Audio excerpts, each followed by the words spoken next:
So today I'm gonna be soldering a Nemui keyboard.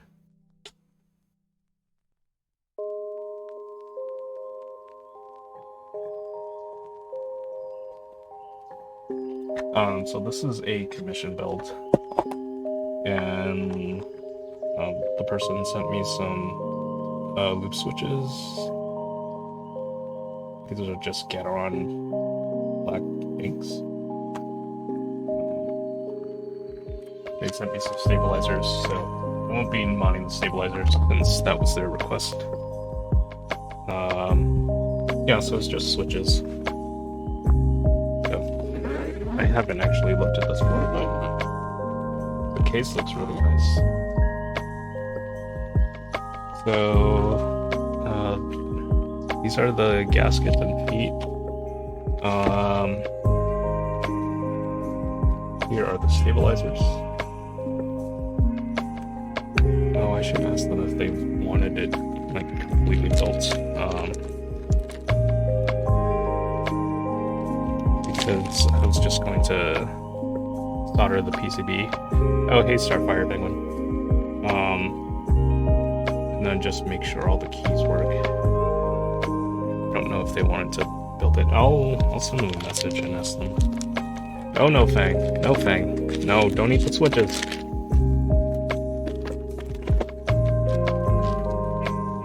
Fang, this is not cat toys. Yeah, so this build shouldn't take too long. I do have my Puka board that's just been sitting around for a while that I wanted to desolder as well, because the LEDs don't work. Also, like my code controller, so I need to desolder that. And maybe I'll be soldering the one in. So this is the Nemui. Yeah, I kind of want one now. Like, I really like this blocker in the corner. It actually has a cute weight to it too.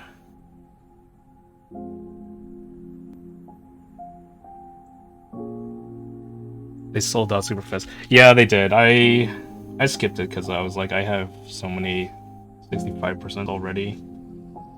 I don't know, but there's just something about this that just looks really nice. I think it's the badge, that's why. Extras. Yeah, I think the extras went on sale like last week.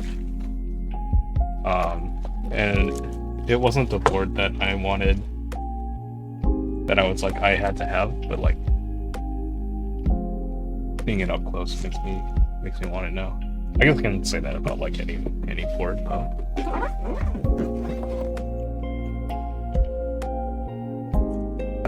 Gotta catch them all.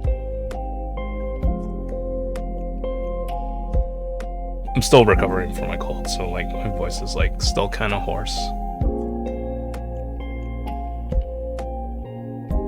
What am I drinking? Pepsi. This is not a sponsored Pepsi stream.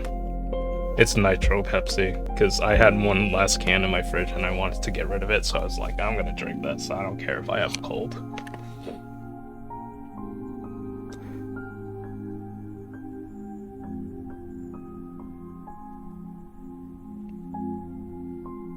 And whenever I was sick, I would always just like not take very good care of myself. Those were different times. Unless I was like really, really sick, then be in bed and recover.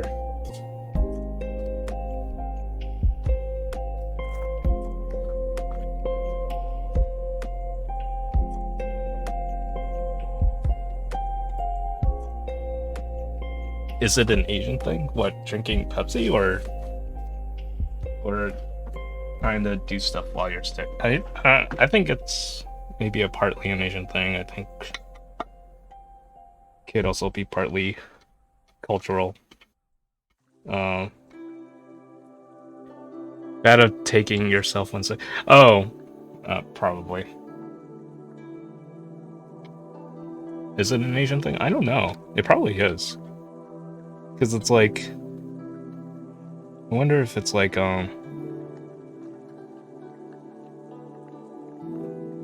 the urge to keep doing stuff, or like feeling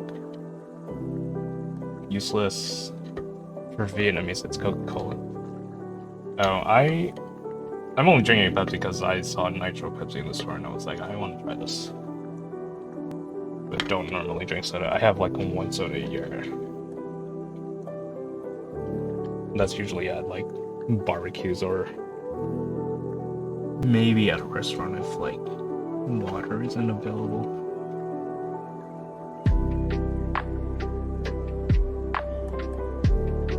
Yeah, I think it's that, not admitting immune system defeat. I think it's a thing that a lot of people in the Asian culture have trouble with. They don't want to be weak or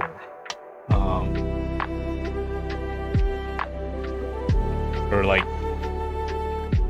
if you're sick, then you're like not doing something right, and then people will like talk down at you, like, oh, don't drink coffee, don't whatever, I don't know. Do all the things to keep you healthy.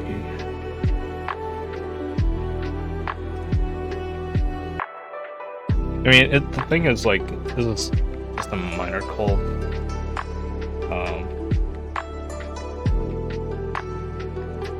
So I'm like still going about. Oh, okay. What is this? Is a top mount. So what are these basket bombs?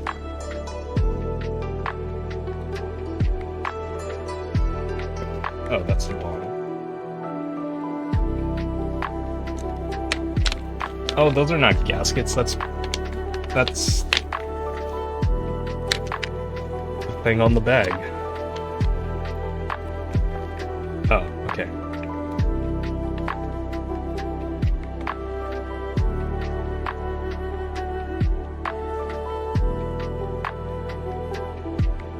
Gaskets? We'll find out.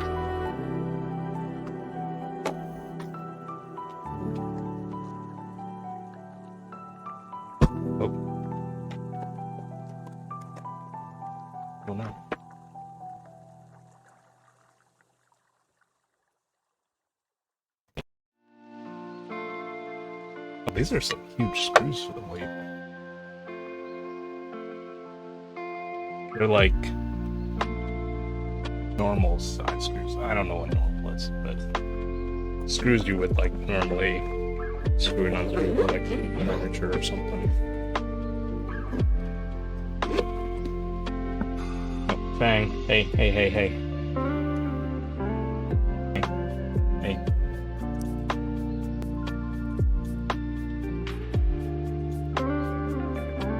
In the bag.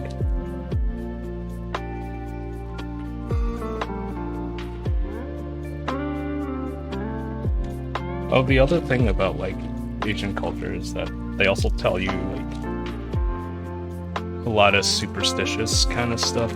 Oh, hydrate from Wondery. I have Pepsi. I'll get water later.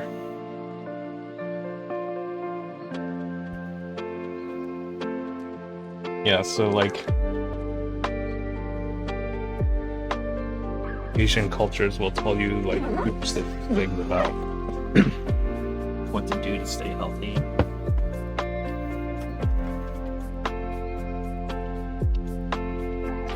I know there's like one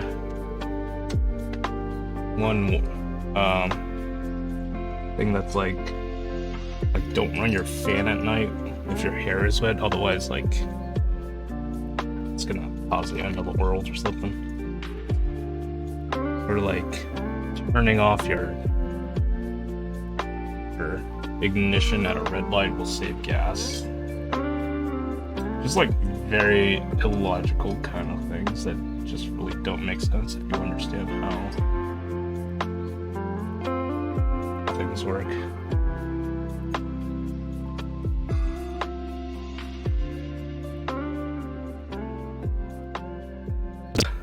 With my hair wet at night, don't wear white in my hair. You're being... Wait, what do you mean don't wear white in your hair? Like bows or something? Or...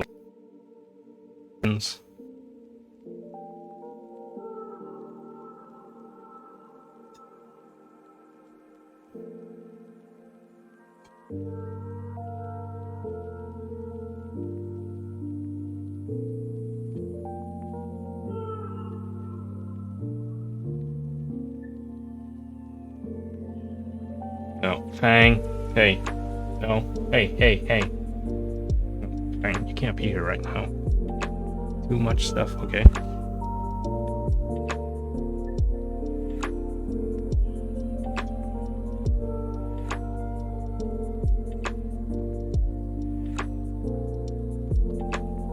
Another one.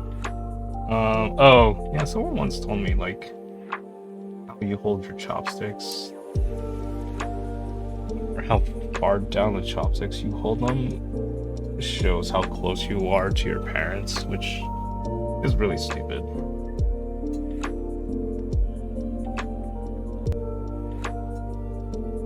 Because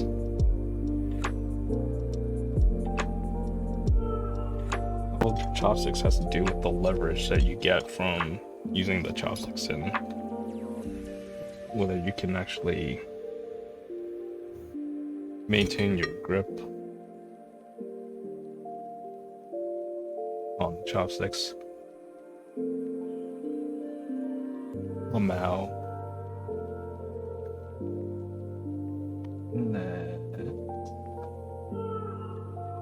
Oh, it's so light. Put this down for now. And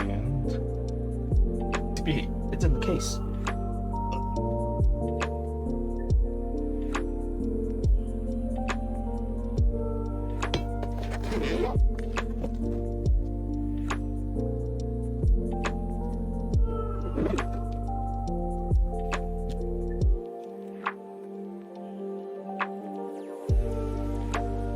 I posted last night what I cooked. Oh, I think I saw that. Posted like zucchini boats with peas and like something else stuffed into it.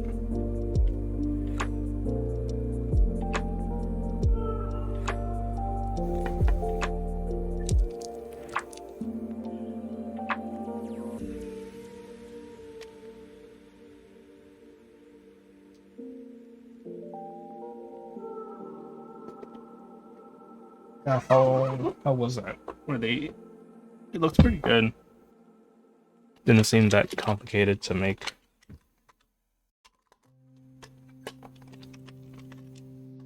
I gotta move my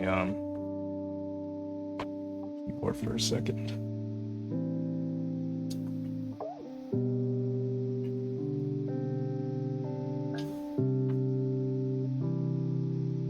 Oh, this cord isn't long enough.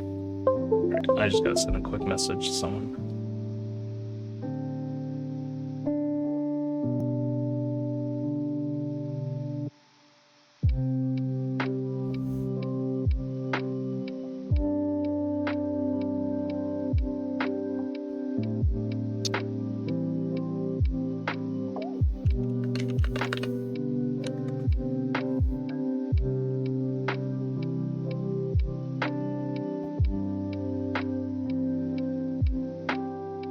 Jar sauce and not from scratch. The hardest part is crushing the zucchini since you don't want to break it apart. Yeah. I've never done that before, but it sounds like something I don't want to do.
So this is the plate. Yep. So stabilizers will go in first.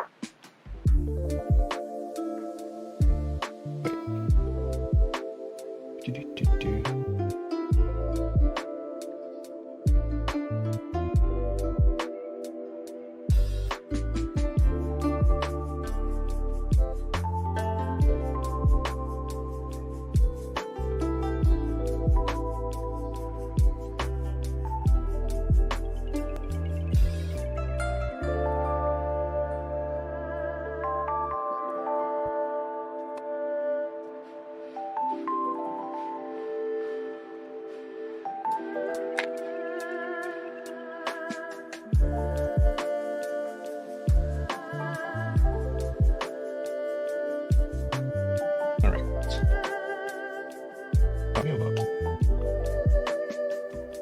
Look like just plain old Durock B2.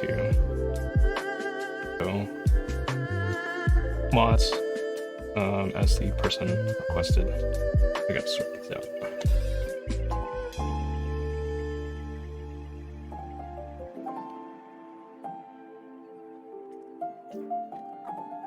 Which is weird not to mod stabilizers, but I'm glad I don't have to do it.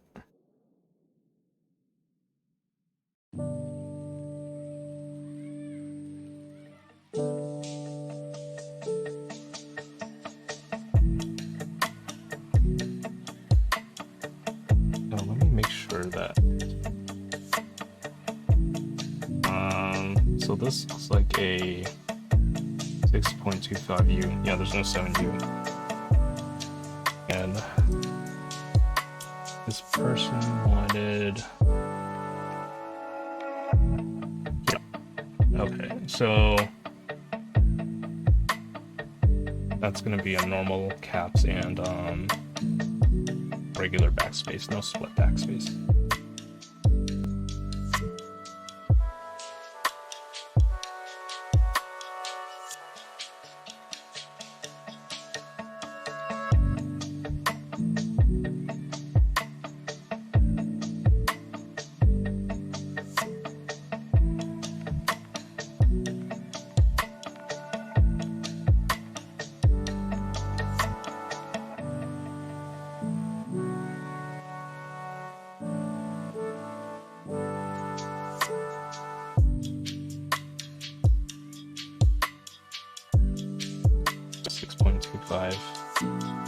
Base bar.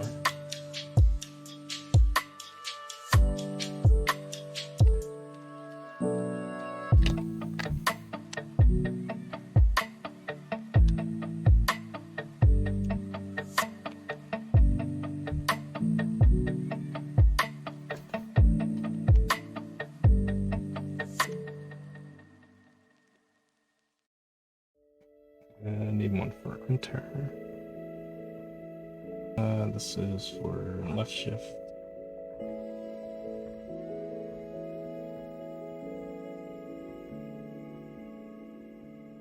This one's for backspace.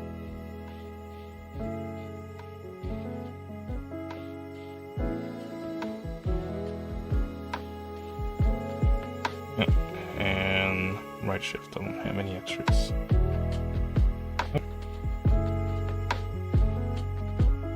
So this should go pretty quickly.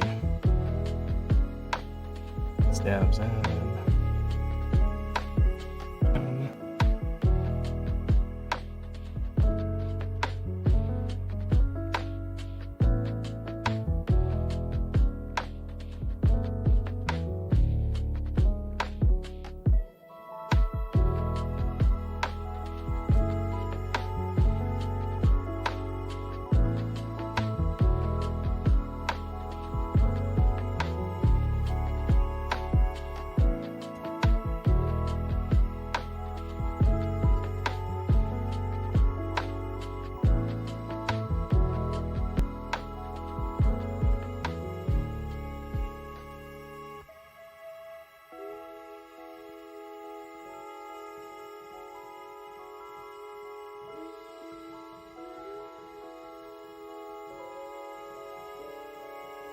Micro Center. I may use that to clean up some of the like residue that's left behind from the solder.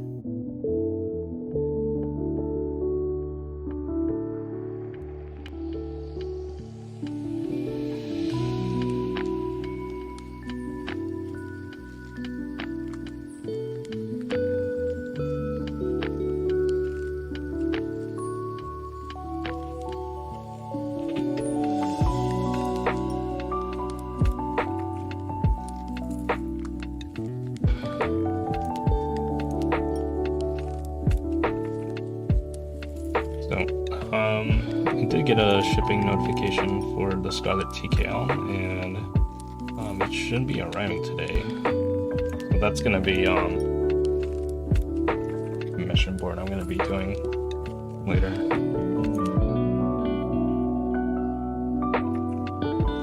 So I have some switches for that. I have the keycap set that my friend wanted. I have some extra stabilizers that I'm probably not going to use, so I'll use it for that build.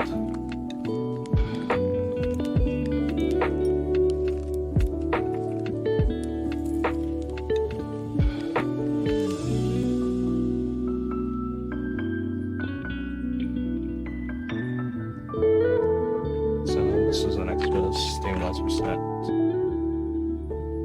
Put this away.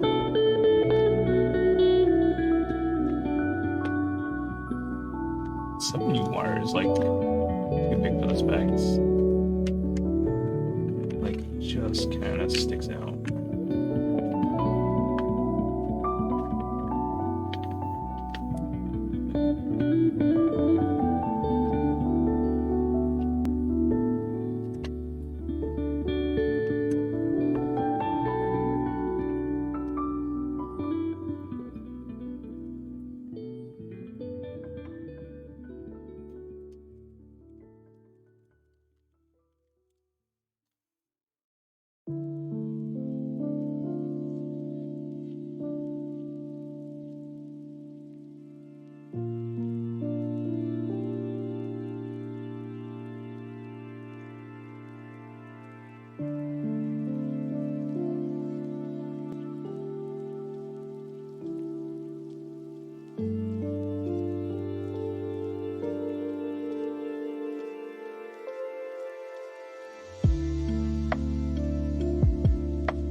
I'm glad you are enjoying it, but everything's okay.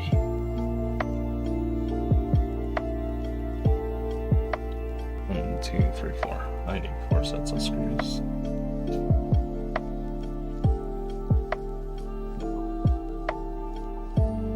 Just lost the washer.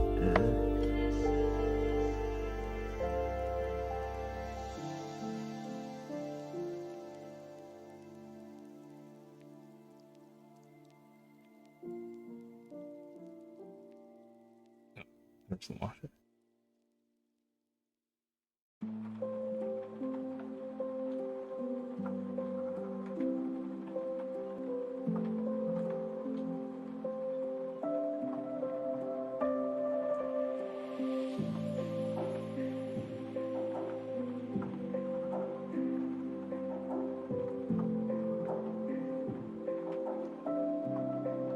Can you just tell me what Milmax sockets to buy, please? I have only used the 3305 ones.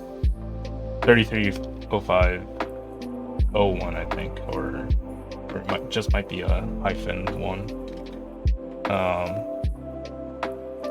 But those are the ones that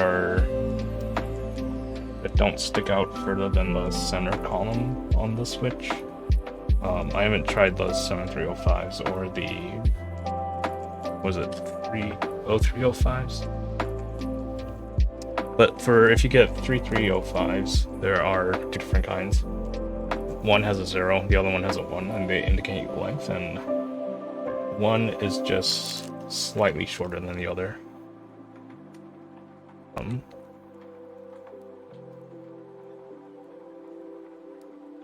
I don't think... I think one is also only gold-plated or tin-plated, something like that. They're like just very slight variations for those, so like the gold-plated ones are costlier. The tin-plated ones are less so. I don't know if that makes a difference in any way. But I've been using the gold-plated 3305 ones. That's, I guess, what I'm sticking with. I ordered a buttload of them from DigiKey, and they're all stuck in, like,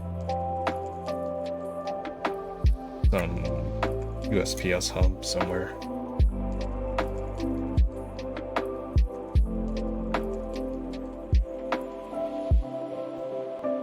I can send you a link to the part number. They're sightseeing in Middle America. Yeah, they're at the Mount Rushmore right now. No, they're gonna go take a detour to the Badlands National Park.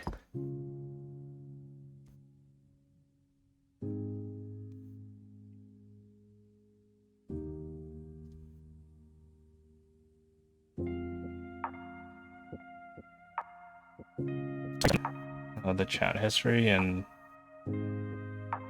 the Discord channels in your server. I think I posted a link to... We were all discussing Max sockets a while ago.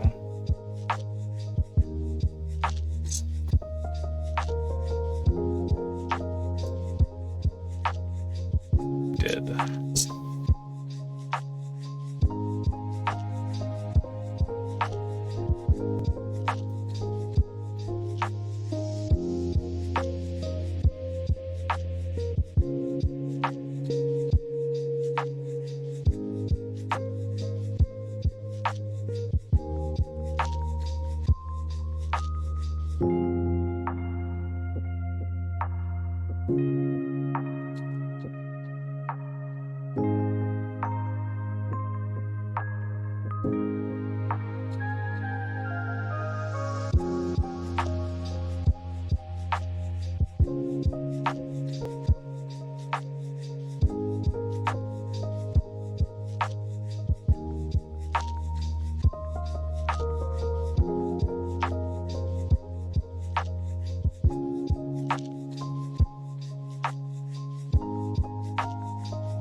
You so Starfire, are you gonna buy a whole bunch to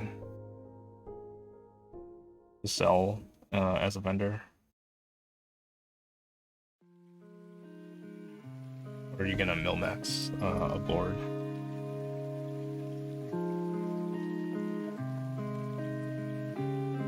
Nobody is making this decision, so I'm going to buy a shit ton. Was this the... Okay, so this is for the thing that we were talking about, but no one agreed on what they what they wanted. Well, I know what I want. Let the mouse decide. Get the ones that I want. 3305 01s.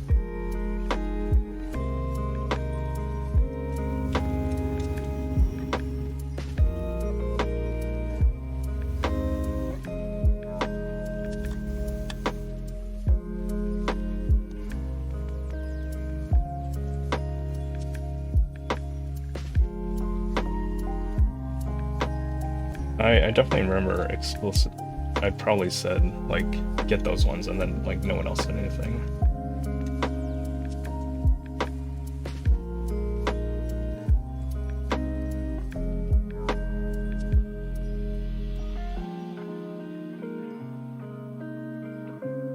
Do you know which ones Rue used? Because I know she Milmaxed a board recently, like last week. Is this bent? It is bent.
So that's it for the stabilizers.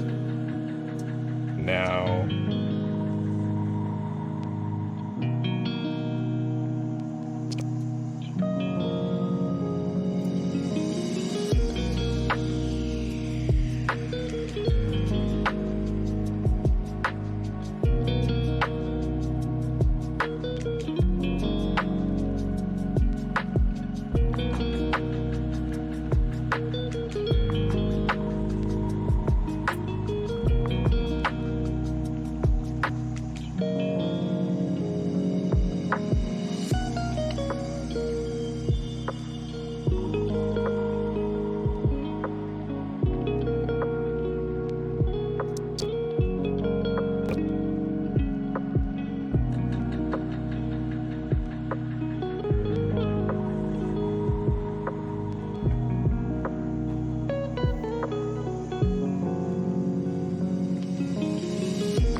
something about these switches, they're not.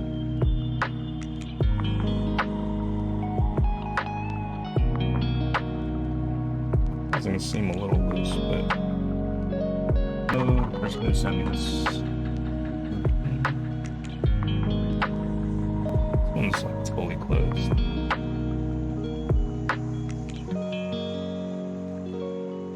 Oh. You just have to push like some of these a little bit soldered down to get them closed.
Yeah, I'm gonna put the switches in place first.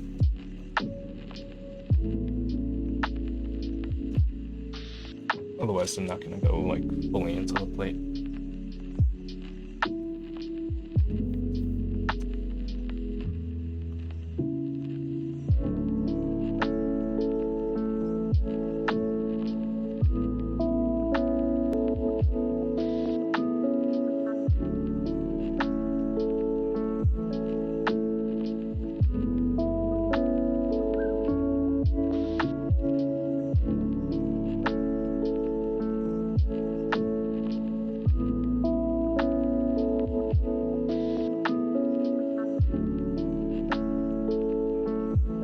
So this one isn't closed either.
Does anyone else like grow up with the experience of like when you're sick, you stay at home and then you watch The Price is Right? Apparently that's like, I guess, a common thing for people my age, like millennials and like Gen X. My friend was at a panel at PAX East and was at some like kind of game show panel. They were doing like The Price is Right kind of thing, but he was really surprised that no one understood The Price is Right rules. So like no one was doing bids of like $1 or bids of like you know, someone's the high bid and then plus one. So I wonder if like we were trying to figure out like why that was, and my suspicion is that weekend at home, the prevalence of like streaming services, no one's like watching daytime TV like that anymore. They'll just like watch whatever's available.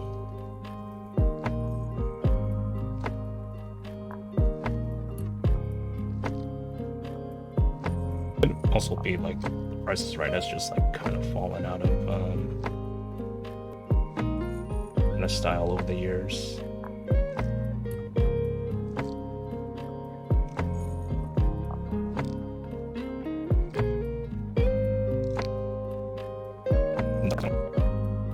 Carrie's still hosting. He took over for a while.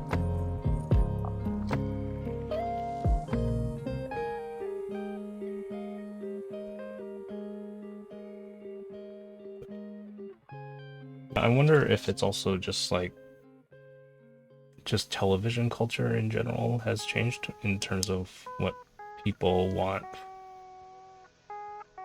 to see for like game shows. I mean, Wheel of Fortune and Jeopardy are still very popular. Price is Right was always a daytime thing. But that was like the show you watched when you were at home sick.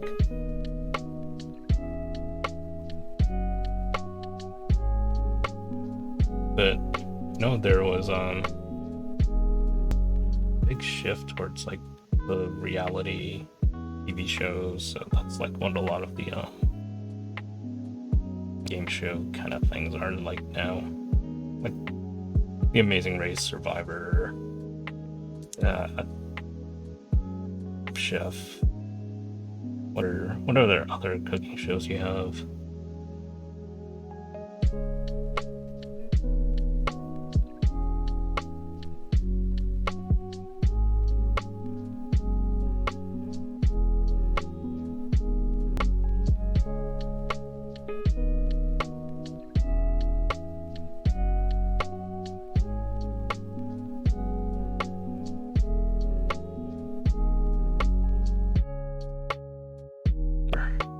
Cooking shows are huge lately. Whenever I'm at the doctor's office, it's either local news or cooking.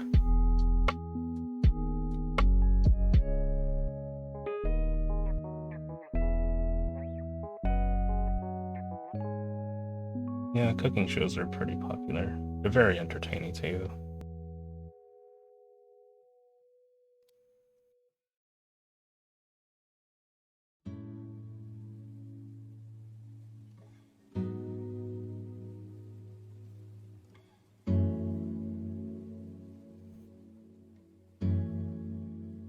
There's just something attractive about the drama people go through on those shows, that on reality TV shows, that is just very appealing.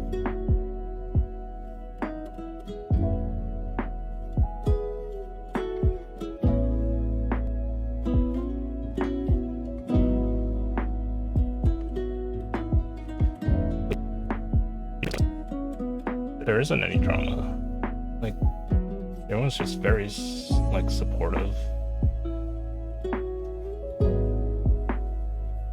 It's a really fun show to watch. But like, even a show like Kitchen Nightmares, if you watch the UK version, very different from the American version. Like, Gordon Ramsay is like actually nice to people. Like on the American versions of the show, it's just drama.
The Amazing Race was fun to watch, though. I watched that in college with my roommate.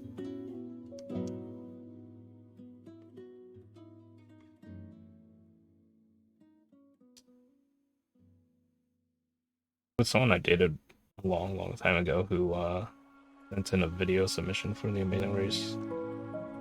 I don't think she made it.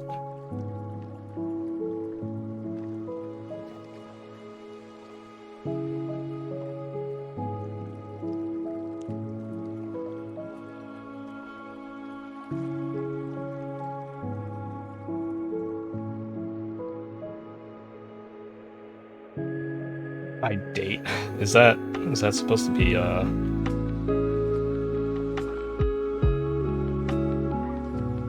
Yeah, I date, but I haven't dated in a while because pandemic, and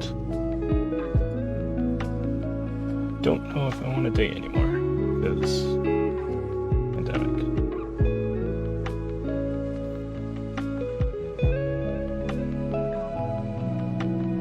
Also don't really like most people.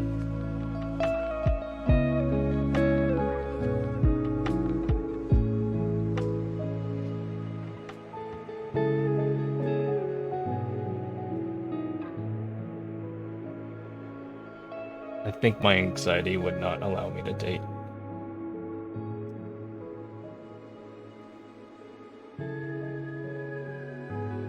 It takes a lot of effort, I will say that. I don't know. As someone who is introverted and is in like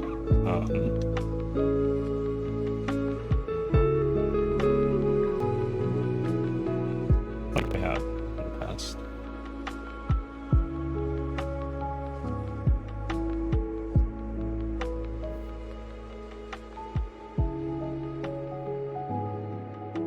It's also like tiring. There's like so many people out there, and then you don't know if you like the person. I mean, if you don't like the person immediately, it'll generally pretty obvious. You also don't know immediately if you're gonna be in a toxic relationship.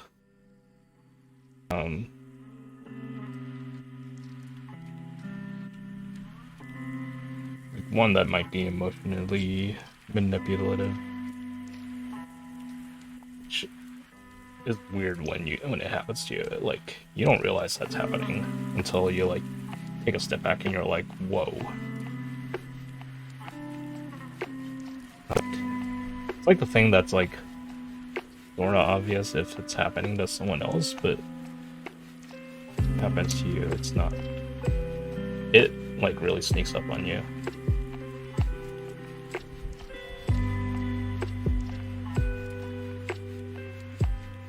Yep. An observer, you're a participant.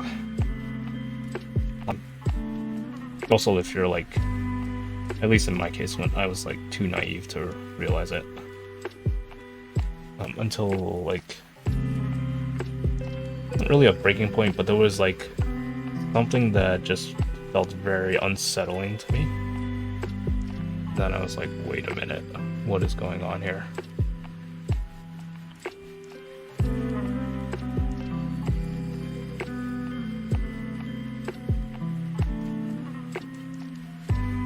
All date? You mean pay for others' fun times? Nah. Yeah, so it depends who you date. Some people are okay with going Dutch and splitting halvesies, and people want, you know, your typical kind of relationship where in your typical heteronormative kind of scenarios, the man pays for everything.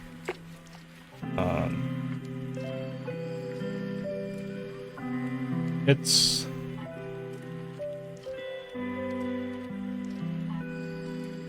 yeah, I mean, it can add up. Actually, that reminds me of a podcast that I listen to. It's by Ramit Sethi, and Expect You to Be Rich.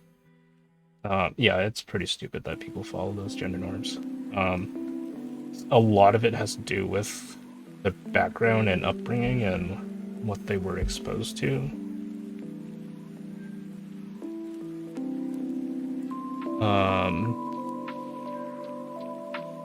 Time is money. You want me to use both, trying to get to know you. Lol. Yeah, it's almost like when you knew a gross person a long time ago who would go on a date because she was hungry and wanted a frigo. Yeah, those people are bad. Stay away from those people. But this podcast I listen to, I Will Teach You to Be Rich, which, by the way, if you stream later, if I can find. Oh no, I let my friend borrow it. All right, yeah, I'll drop a link in later. But the book is really good because it provides a good set of financial literacy steps for like regular people to take that no one really teaches you or ever taught you. Not something that like I ever really learned, and it's been really helpful in establishing good money practices. So the podcast that Ramit Sethi does is he talks to couples about their money problems, and it's really never really about money. He actually really dives into like the motivation and psychology and like background of people to really uncover what those problems are and like how they got here. And I think his background is also partly in psychology. He did like it was like a mix of things at Stanford. So that's the approach that he takes with money in his book and the information he offers. So lately he's been featuring more people that are like not necessarily millionaires, but people who may be well off, people who are more relatable, like middle class, and you know the issues they have with money. And there are some of those relationships where one of them is the woman expects her boyfriend or her husband to pay for everything. How do they manage their debt? why they end up spending so much money on like whatever. So it's very fascinating to listen to. Like, I listen to it and when I'm driving places.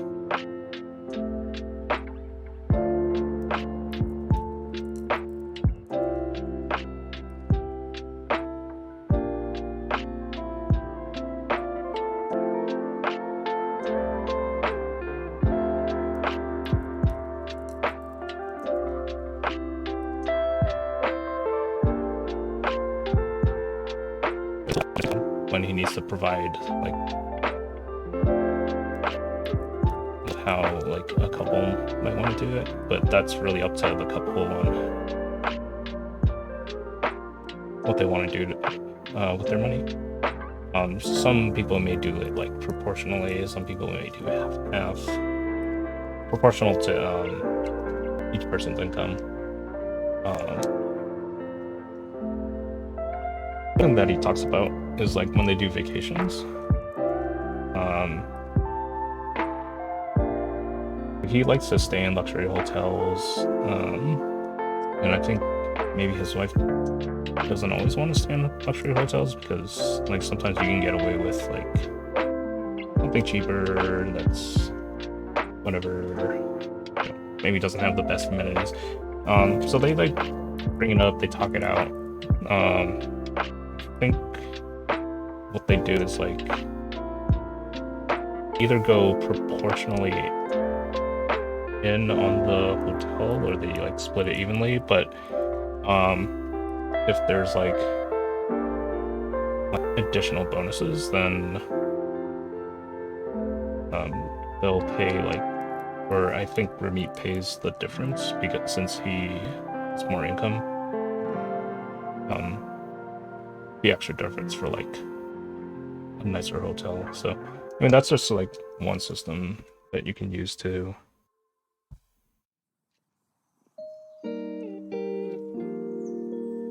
learn how to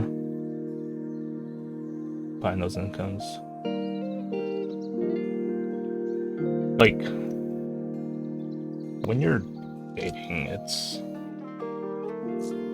it was just never very clear to me, like, and I feel like I should pay if I'm asking someone out.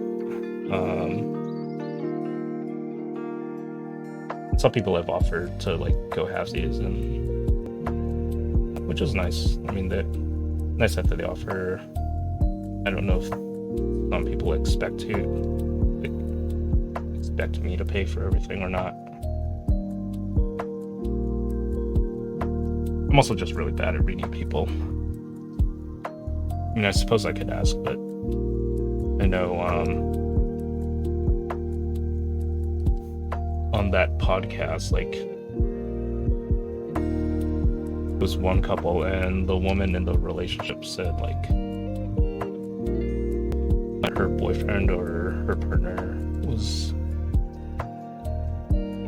to go like halfsies or something. She like says it's like if they're gonna go have like a night out at a restaurant, like asking how to pay for dinner is like unromantic because she wants to go out and have a nice time and not think about like the logistics of it. Like a job, I'll pay if I'm keeping you from something because I want to do something. I think most hidden age where you realize 50-50 isn't a straight line down the middle. Yeah, that's very true. You have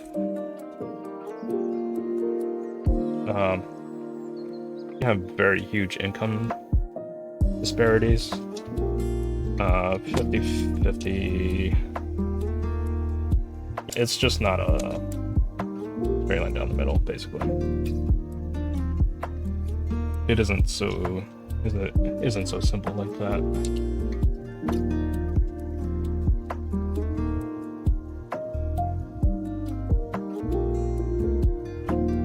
Yeah, you could do 60-40. I mean, whatever works for your relationship. Because another couple's doing it doesn't mean it has to be your kind of model. Oh, I think this one's bet pin.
Exactly, two worlds in orbit won't necessarily have the same association as another two.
That's bet the pin.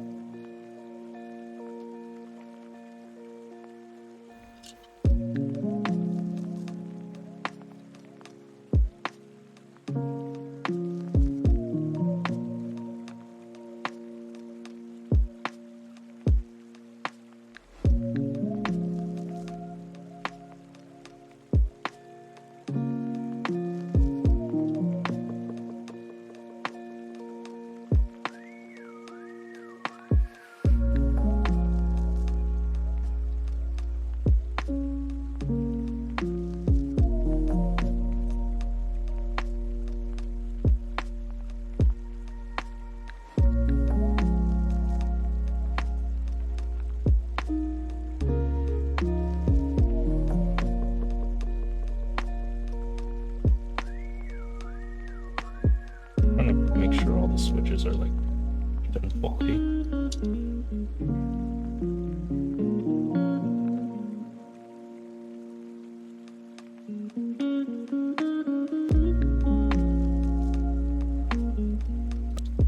And then I just need to put switches in.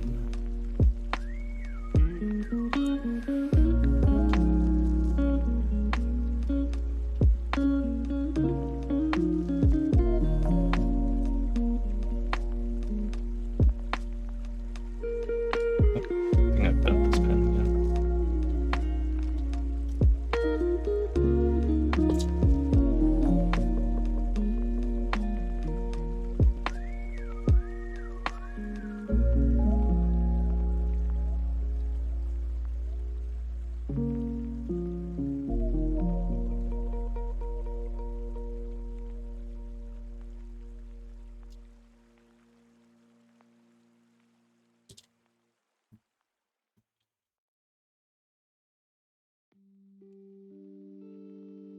So I have a friend who does improv. She does musical improv, and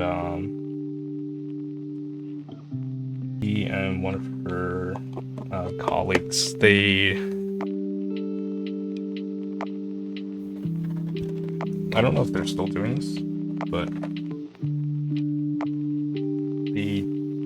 they had their own separate show where they would do musical improv about someone's past relationship, where they would like get together and break up.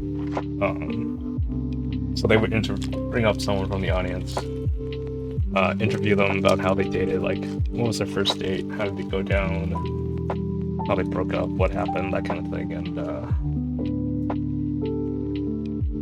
they would do some improv and also break out into a musical number. Sometimes it was very entertaining. They do a slight variation on that in one of their other shows where they ask if anyone has been there to this show that's been dating for over a year. They find that over a year is better because, like, if someone's on a date and it's like not going well, it's not great for anyone. And then it just gets real awkward. I don't remember what the show is called. It's a local show here in Boston, but I don't know if they're doing it right now.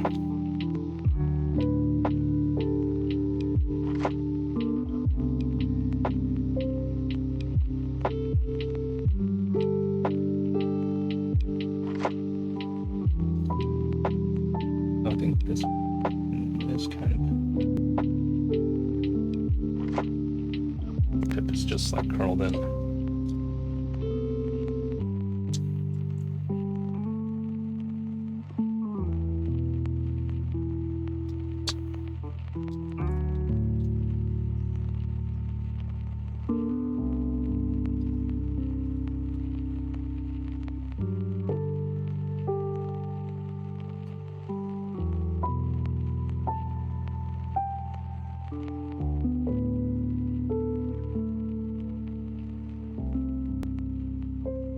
Sorry for the delay. No problems, Starfire.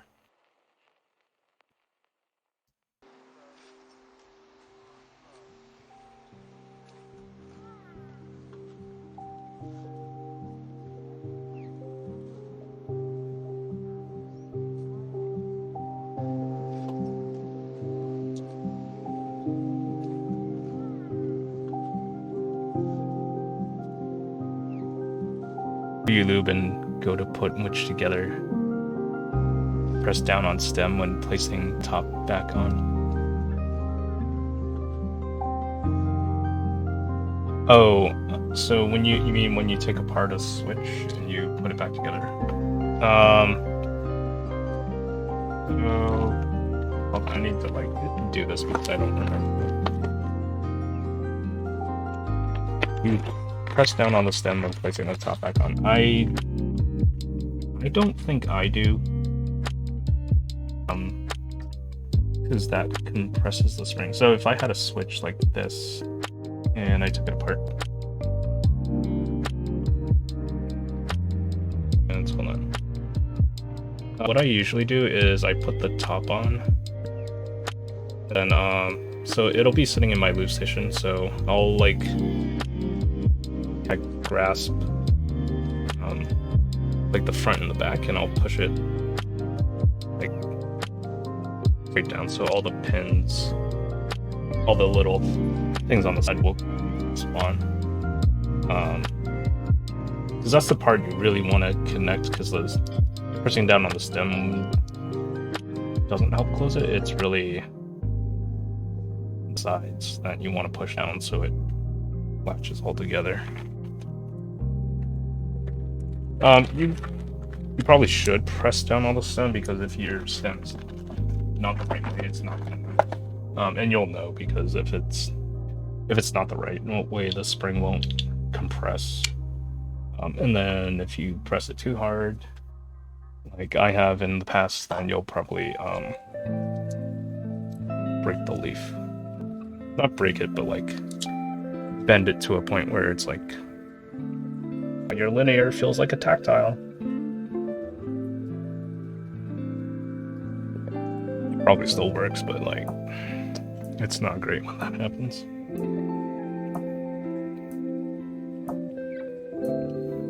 Okay, I'm gonna go to the bathroom real quick, get some water, and then I'm gonna start soldering. I figured it might be a long pull thing to make sure each spring compression is the same. I'll respond to that when I get back.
springtime and took a bunch of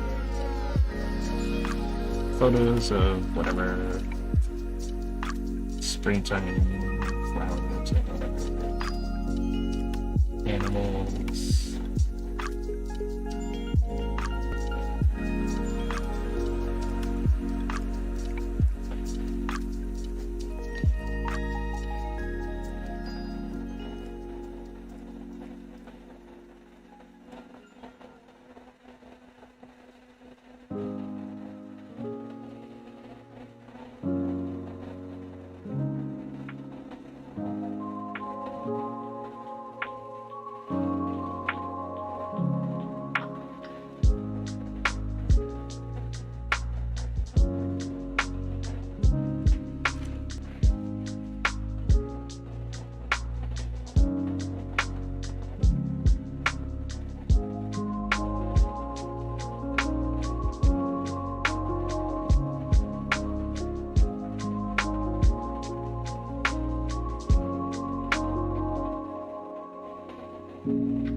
The other reason I haven't been taking photos as much is because the thing I use to like unpack and assemble it. It doesn't take long, but it's like sort of a hassle. So I don't have the space to just keep it set up all the time.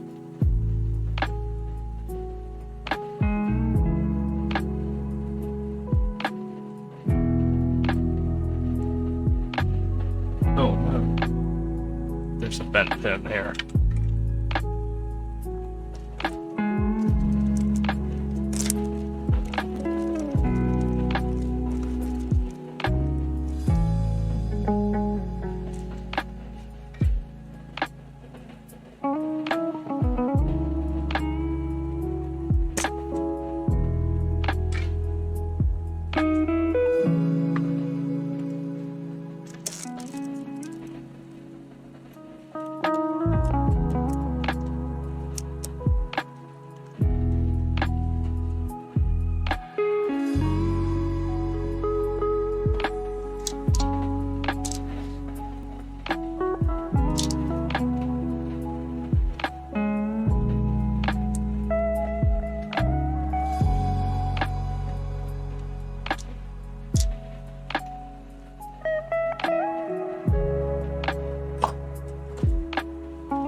Hey, Fascinator. The build's going well. It's a pretty simple build. It's a commission build, so I just need to solder in the switches. Didn't have to mod anything.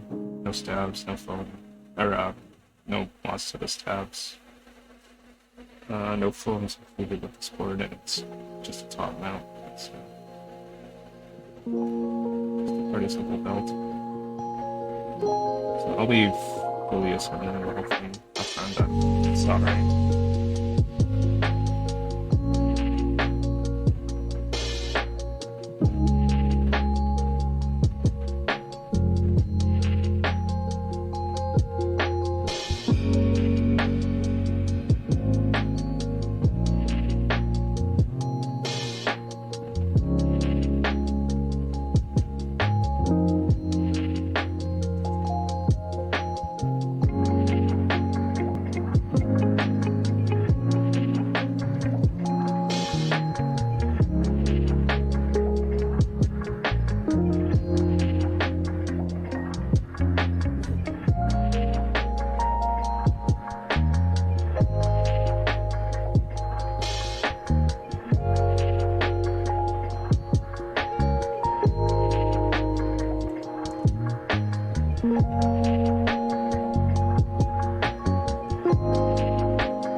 Yeah, Sapphire's back.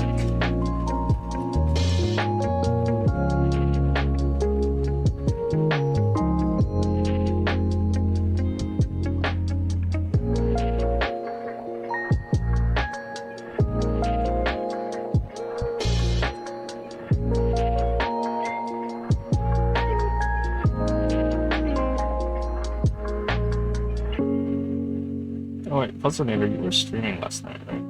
I didn't catch what you were building. Was it 2 nights ago? I did see you were online. Was it the QK65? Just as B-Boy leaves.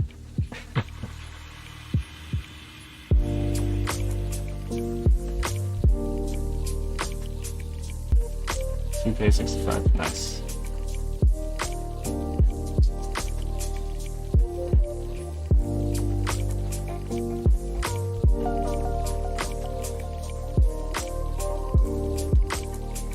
Oh, so I was looking at, night before Monday. I was looking at some of the, photos from the Sharu Designs meetup, and, it looks like Tiny brought a board full of Corbies, which, I would have loved to see in person.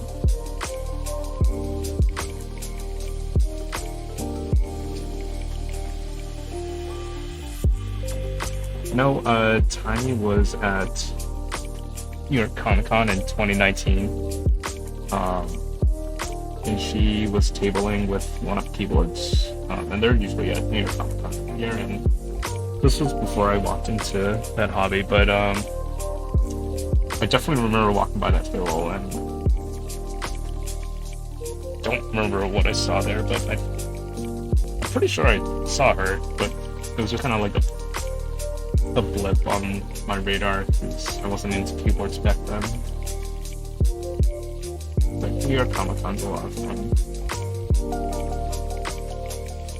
I mean, it's kind of turned into a lot of like big media, corporate advertising, but they still actually have a very good like huge comic books kind of presence to it. And huge, like, artisans alley. So I'm glad it's, like,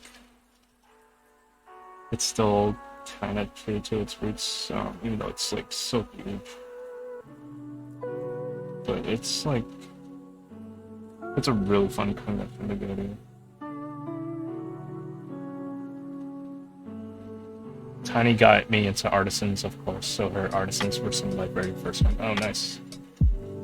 Yeah, I think it might have been like Tiny that when I started like following her on Instagram, probably because it's like, oh, that's cool, custom keycaps, and then I didn't even know like custom mechanical ones existed. Mechanical ones existed.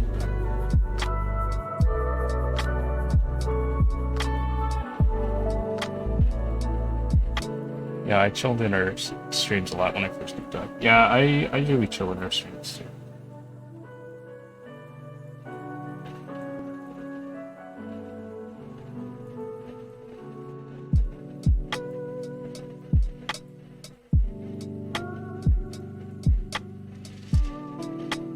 Oh, so it's been that Thanksgiving, but I guess my cousin asked me about like custom keyboards. Like, they were thinking about getting their son one like Christmas or his birthday, and this past weekend my sister was visiting home, and she told me that like they did buy their son a keyboard to like put together and tinker with, and probably told them to get like a keyprime because that's like the simplest thing. I don't know what that happened, but like, I guess it was just like a little too much for him to understand. But I don't know what to call it. So but it shouldn't be hard if it's like just hot swap, put the switches in and caps on it. Maybe he just got like overwhelmed by the like amount of tutorials that he needed to follow to do it. Her caps are iconic to the hobby. Yeah, definitely. Tiny definitely has a big presence in the keyboard community.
Let's see.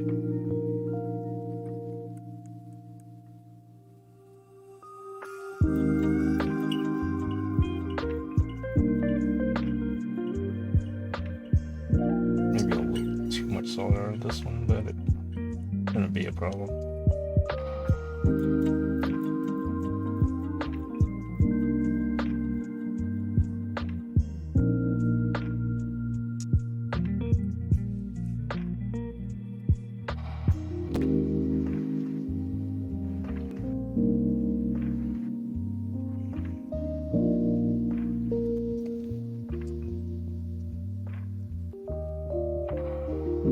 I'm gonna plug this in and test it real quick, and then clean off the PCB a little bit.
Everything works.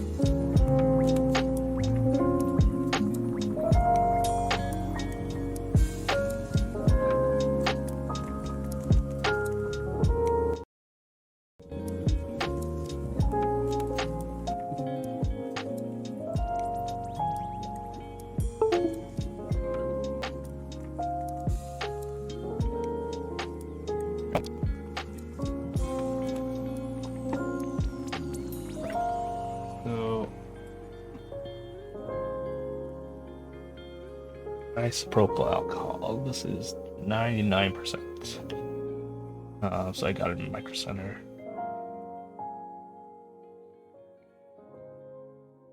It's very flammable. Yeah, I'm gonna put and some goggles just because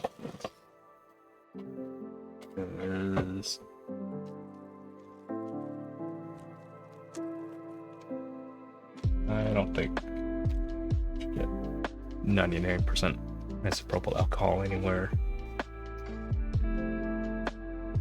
in your body.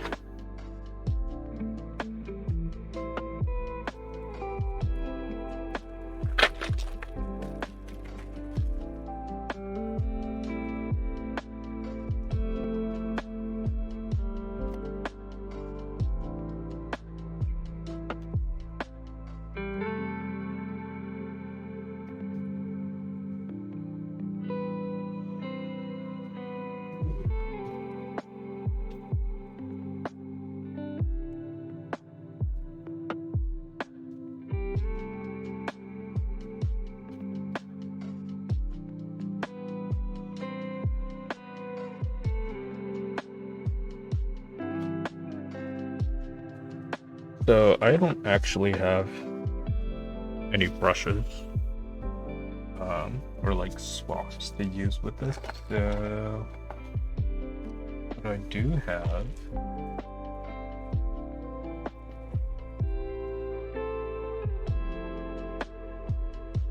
is a microfiber cloth.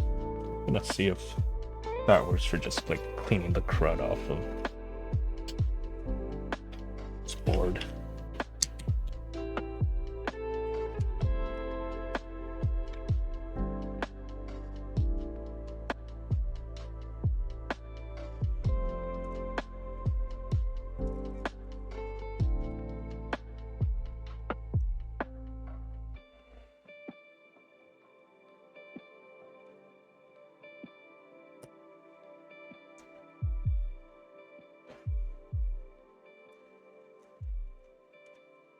Alright, I hope I don't fuck this up.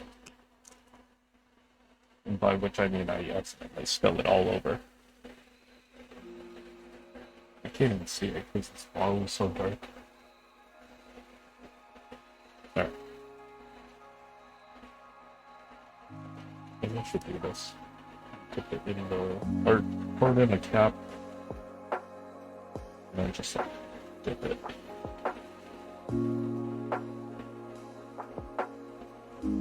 Yeah.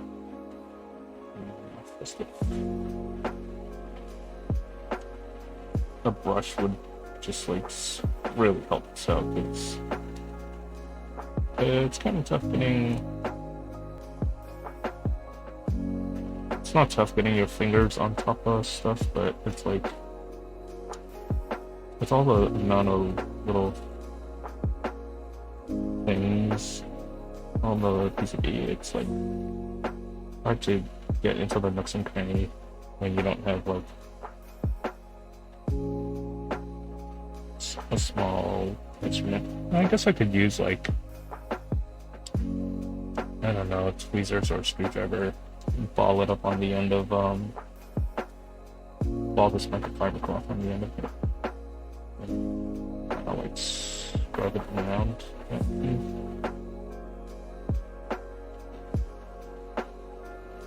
So I was also reading that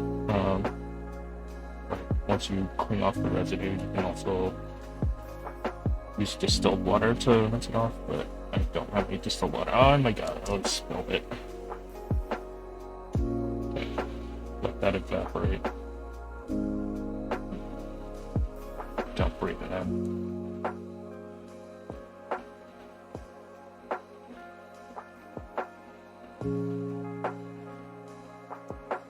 I don't know if distilled water is like available readily without.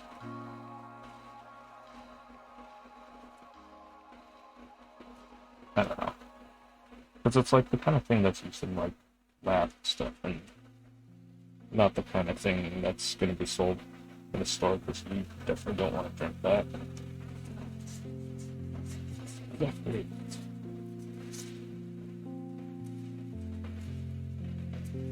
Oh, this alcohol is like dissolving the pigment on this.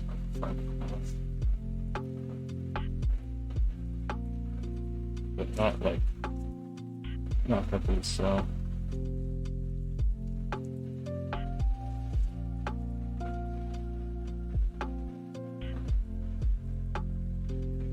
It's like rubbing off onto the gloves.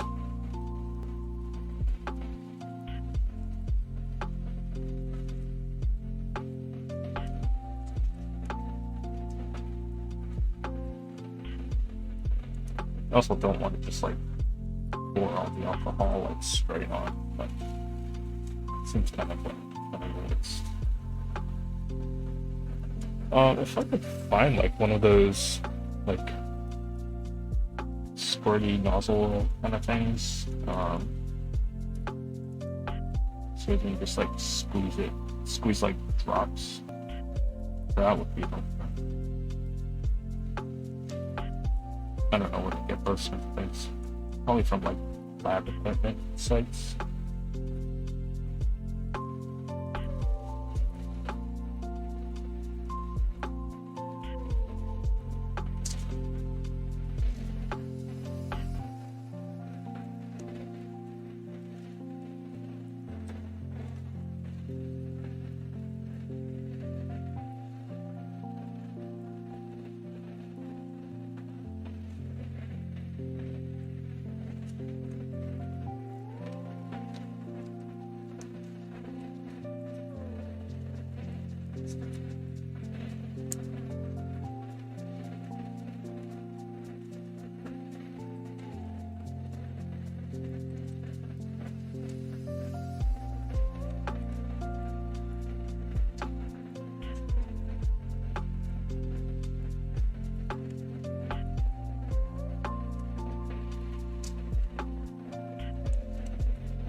it does help. The alcohol, like, helps dissolve that extra rosin stuff before you solder it. Like, you don't have any of that like trace stuff that's just like left on the piece.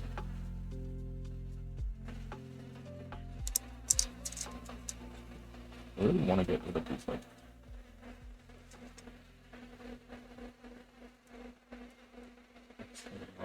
that comes to her from watching the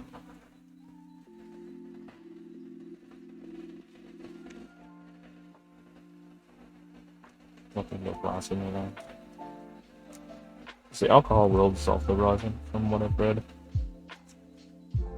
Maybe I just need to like put a little more dissolve in it and wipe it off.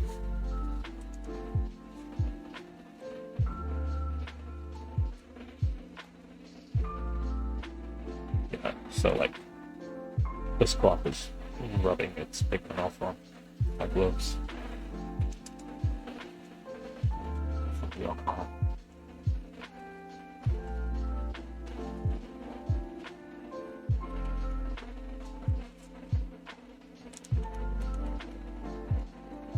I did see some foam swabs at Micro Center, but they seemed a little large for gloves. But they're meant for cleaning electronics with whatever solution that brand was selling.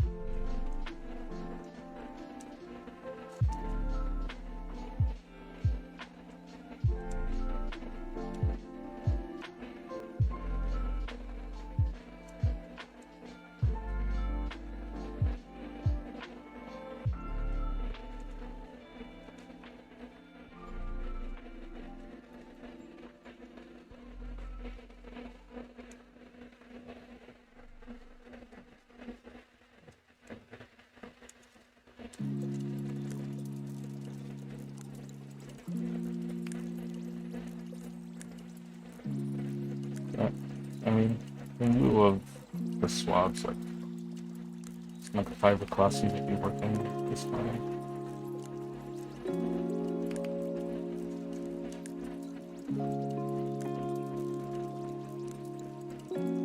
When I was a kid, I loved like playing with like the construction stuff that my dad had, or just like looking at it, going through the toolbox and like. It's like, oh, this one's a hammer, this is a screwdriver. Like, oh, this is a mask thing, oh, goggles, or like hearing protection. I thought they were just like so fun to like. I didn't actually look for anything, but I thought they were just like fun to mess around with and just like kind of see what they did.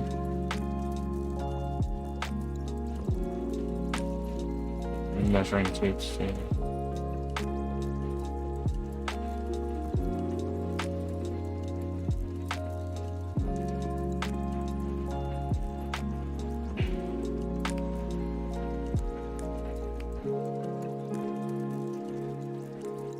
Just like slicing extra crap. This stuff. Yeah, there you go.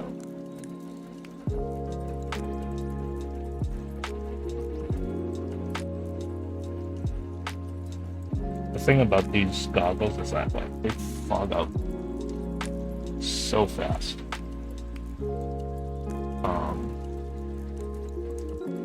Which I guess is like a good thing, but like the ventilation is so bad in them, but it's meant to form a seal around your eyes anyway.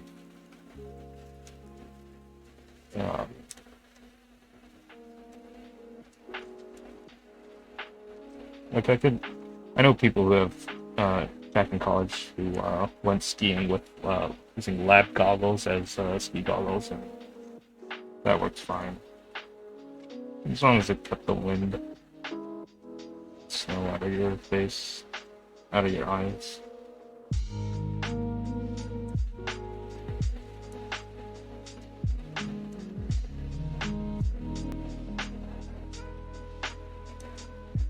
I'm sorry that I missed what you were doing to clean it. I am using 99% isopropyl alcohol and a microfiber cloth, because I don't have any brushes and I don't have any foam swabs on me right now. But the microfiber cloth is like, well, I think the alcohol is like dissolving the pigment, and that's why it's like rubbing off on my gloves. But it seems to be working just fine on the PCB, as long as you like dissolve the like rosin, the extra like rosin stuff, and then just wipe it off.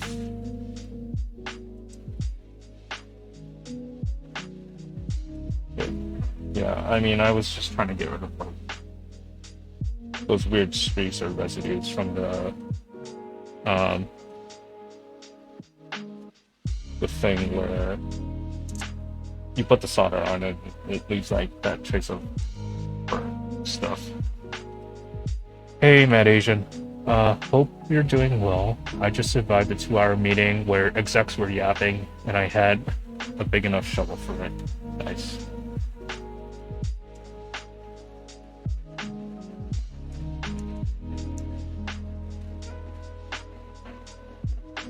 Alright.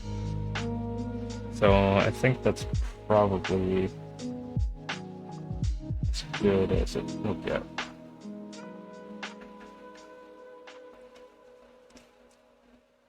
So am I. I was getting worried there for a bit.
Lens wipes that are like meant for glasses. I've used that to like clean my like phone screen before. But like something about that, those lens wipes just like ends up making my skin like peel.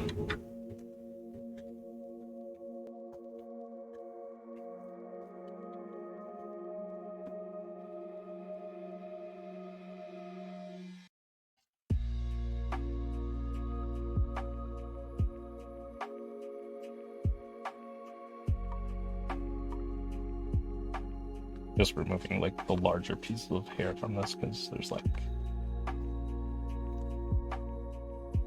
few stray pieces of cat hair on it.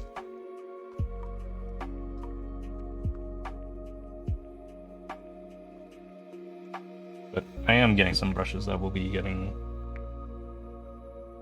at some point.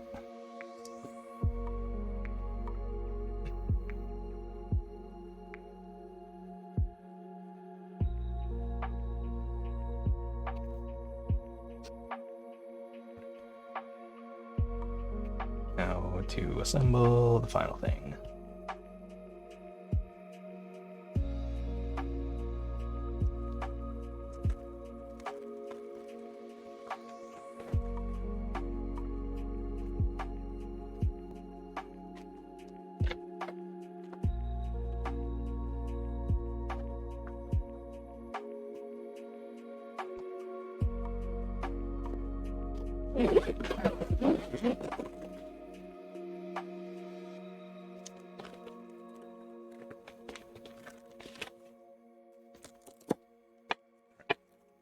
So here's the top part of the case.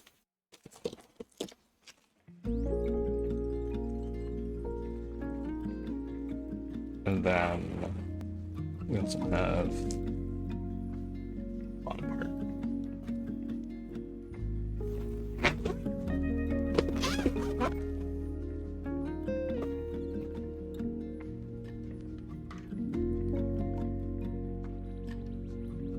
This is just a plain old top mount. There aren't any gaskets.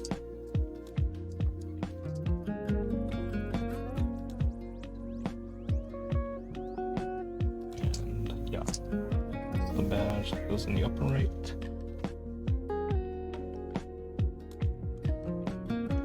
So it's just 4 screws that hold these tabs in. Alright, see you, Starfire. Have a good day. Thanks for stopping by.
I mean, it seems like there are supposed to be gaskets on this board, but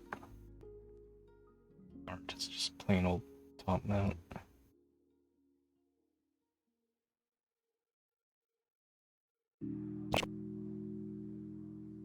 I guess there's like some room for flex because like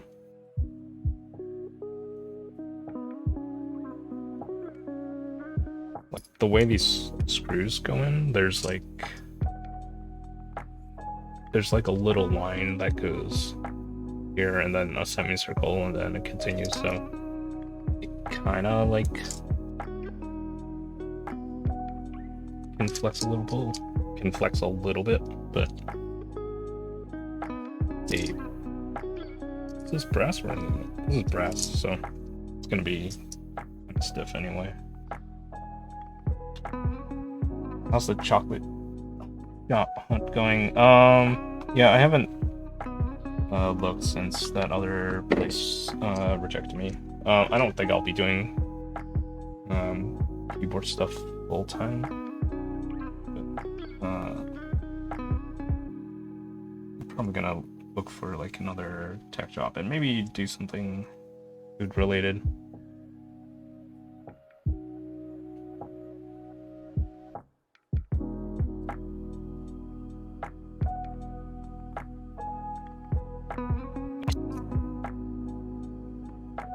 I mean, I guess I could do keyboards full time. Don't know if there's like a huge demand for it. Bottom case, bottom weight. I actually really like the bottom weight on this, especially this engraving and the little moon. Very simple and nice looking. Kind of wish I got in on the extras for this, but it wasn't a board it was like a must-have for me, but it looks very nice.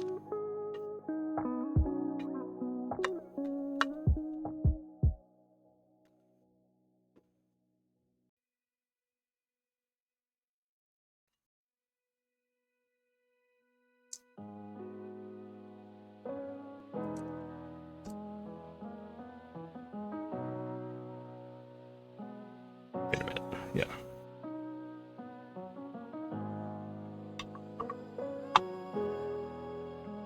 And then it's 8 screws that hold this thing together, and then these are the stabs and the extra feet. Right there.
Cool.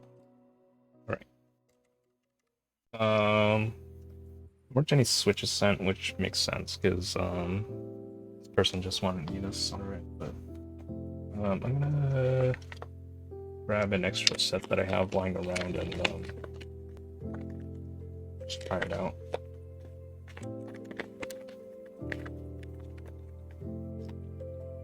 You know, as well.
make sure this works first.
What do I have lying around that I can...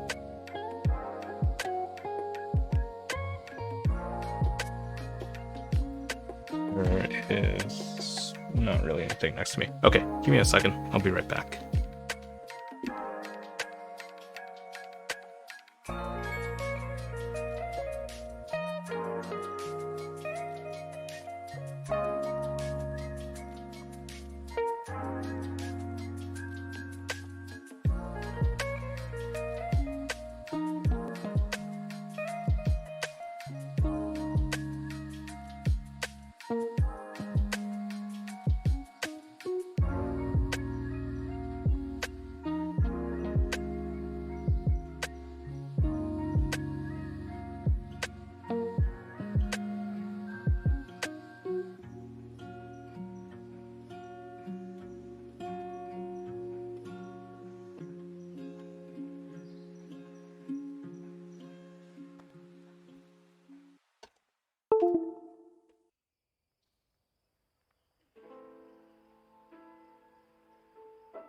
Okay, I have UK Aurora Polaris, so I'll just be using that just for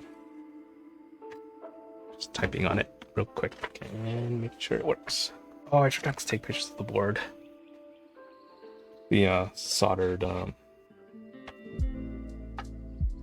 board. So probably do that later. Before I send it back to client.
so weird not having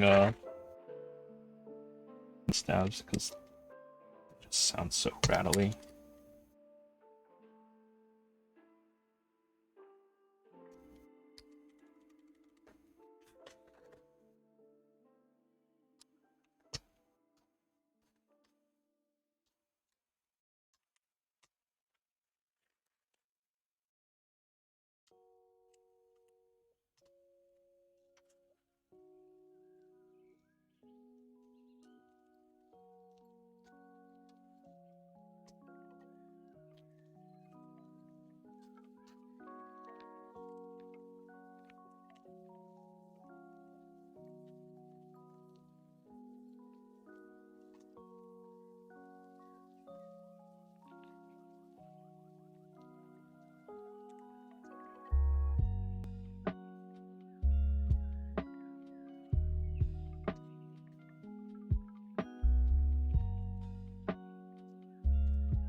Okay, let's type.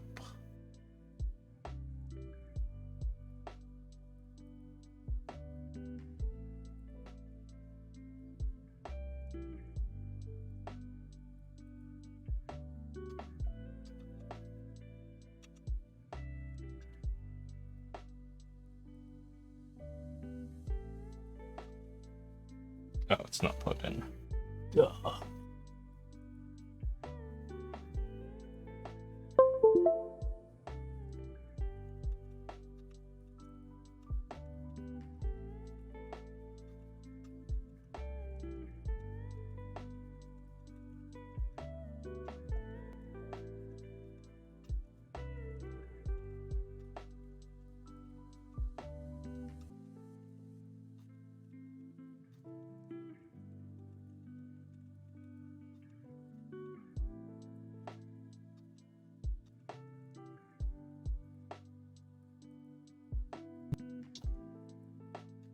Yeah, no,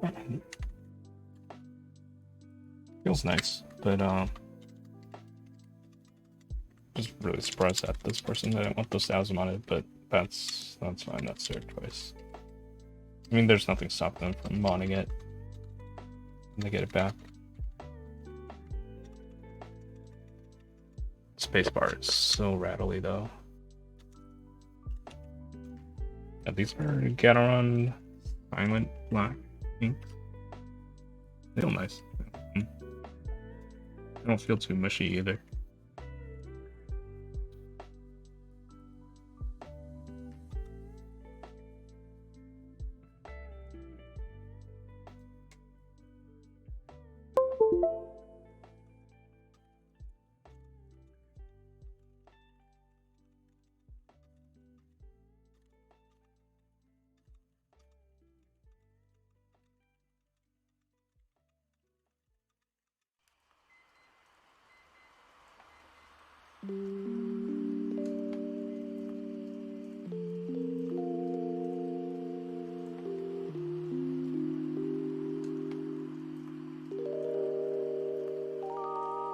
Is there a nose gate? Feels silent, no sound. Yeah, well, yeah, I didn't bring down my microphone, but the switches are also silent.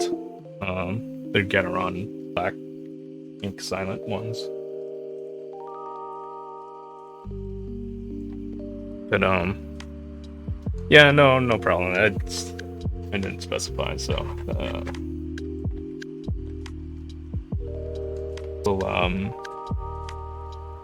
yeah, you probably wouldn't have heard anything.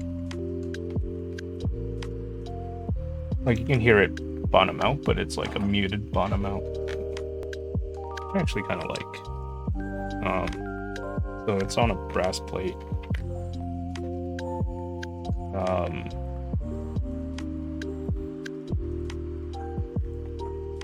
This is a client build, so they just wanted me to solder the board together. But they didn't want the stabilizers modified, so they're like rattly like heck. They're Durock V2 stabilizers.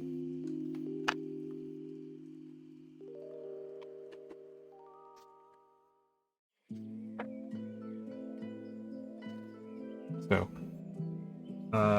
yeah, I'm gonna take the keycaps off now. Oh, I still want to do pictures of this board or the soldered PCB before I send it back, just to make sure everything's okay.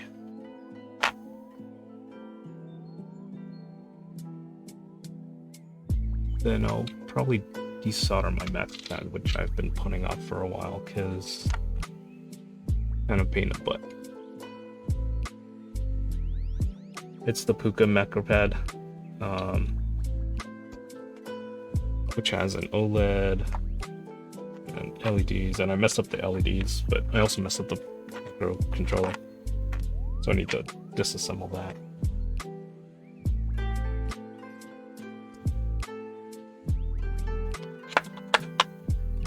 Which wouldn't be the first time I've desoldered a microcontroller from that board, because the first time I messed it up when I tried to do like hot swap sockets from the microcontroller.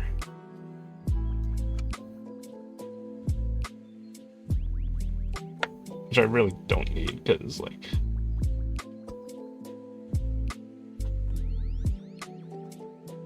I could have just soldered in an Elite C microcontroller and done. But it came with a micro controller, and I just strongly dislike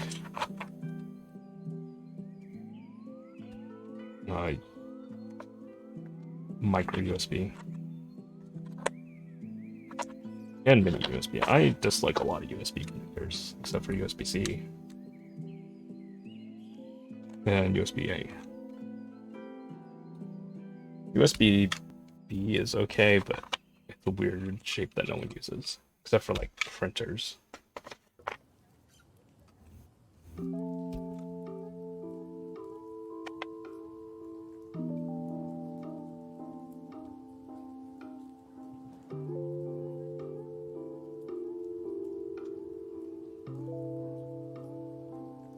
Also, one thing I did not realize about this set, it only came with one control key, 1.25 control key.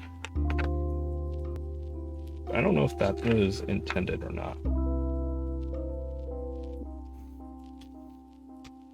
But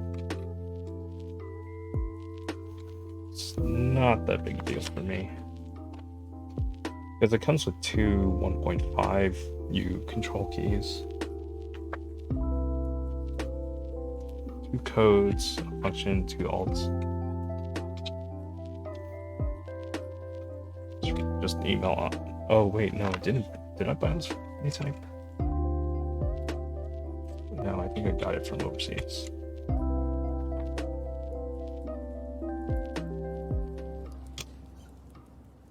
Oh well, I can look at it.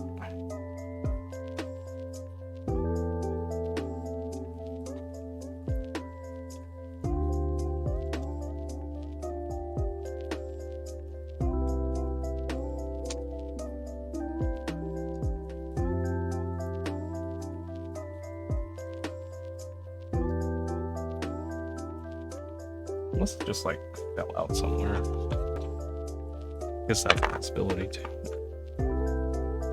MK Aurora Polaris, yeah, that's what this set is. I do have the other mods though, so injects a little bit more color into it.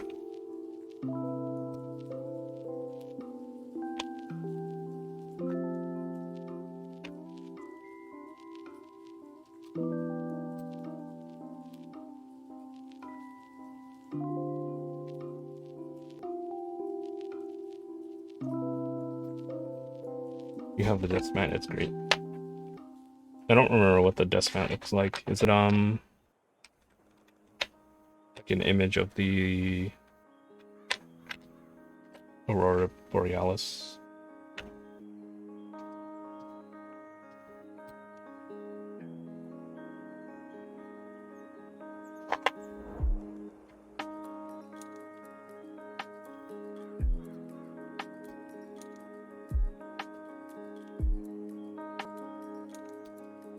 The Northern Lights one.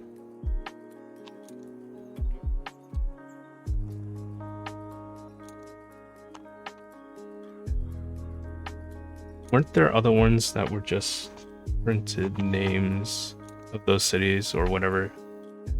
Just a simple yellow border? Oh, the desk mats.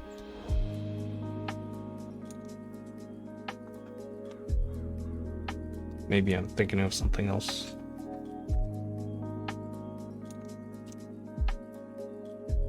Yeah, I don't recall the Icky. Yeah, all I know about the Aurora Polaris set is that it looked cool and I wanted with the different mods.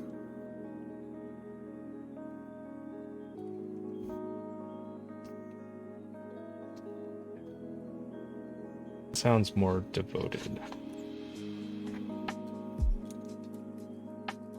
Oh, Icky devoted.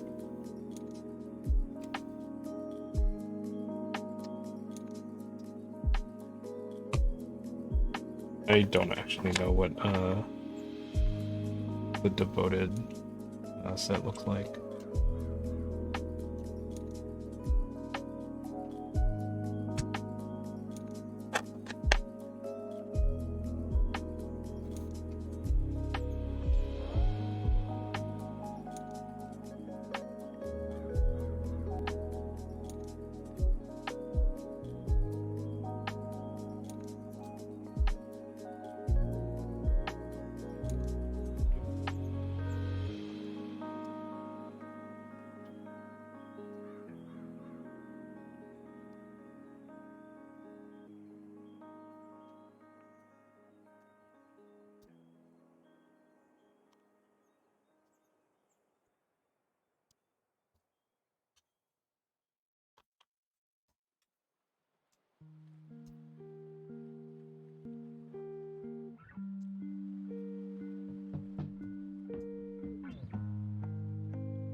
Eve Astrology, how's it going?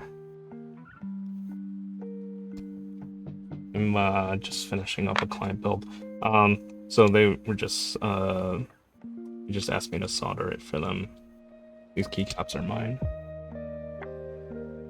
Oh, it's not mine. But after seeing it in person, I wish I kind of got one. Because this is just like too nice. Let me get rid of this type window.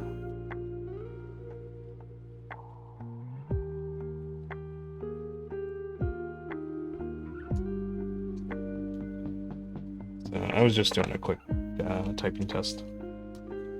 I just had to solder in some switches. They were already lubed and sent to me. And the person also provided stabilizers, but they didn't want the stabilizers modified.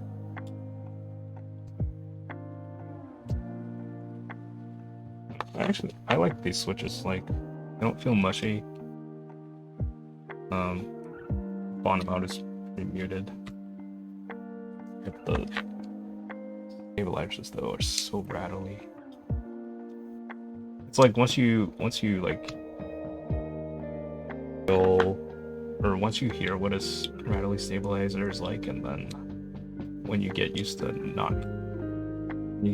get used to modding your stabs, and then you hear what it's like, then you're like, these stabilizers. I like the moons, but I don't know how I feel about the Z's. Yeah, it's... I don't know, I like looking at it. Something about it just feels very nice. Especially like these little cutouts here too. But, yeah, I was gonna disassemble this later, to take a picture of the soldering and send it to the client before I send this back. Just so they know what to expect. But I'm gonna show the back real quick. Actually, really like this weight.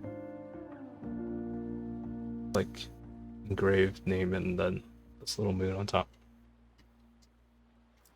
But, yeah, basic top mount, 65%. That's just me wanting an Australian keep I don't need. Yeah, I definitely feel you on that. The script is really nice. I don't know what... It's just very appealing. Yeah, it gives a nice solid weight without being too heavy. So... I will put this away for now. Then I'm gonna try desoldering my macro pad, which I'm not looking forward to. Part of me just wants to buy a new one and just start over fresh, or at least just buy a new PCB for that. Is I've soldered and desoldered it so many times, it feels like the bane of my existence.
So this macro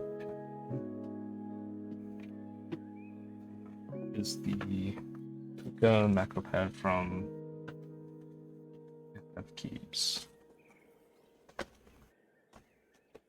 So I'm just going to bring out the PCB because I think I need to work on.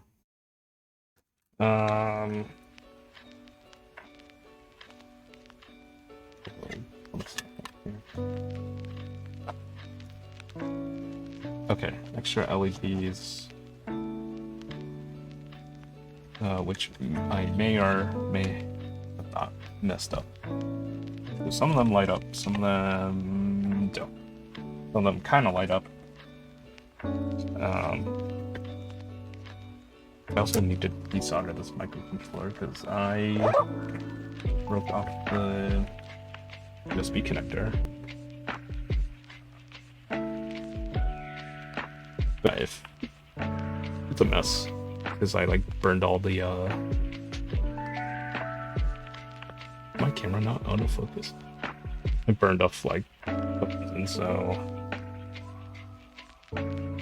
probably like clean it off or something.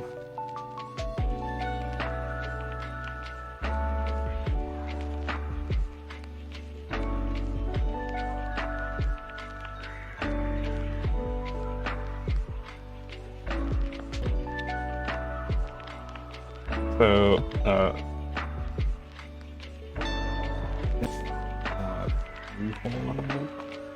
it's like this is I found that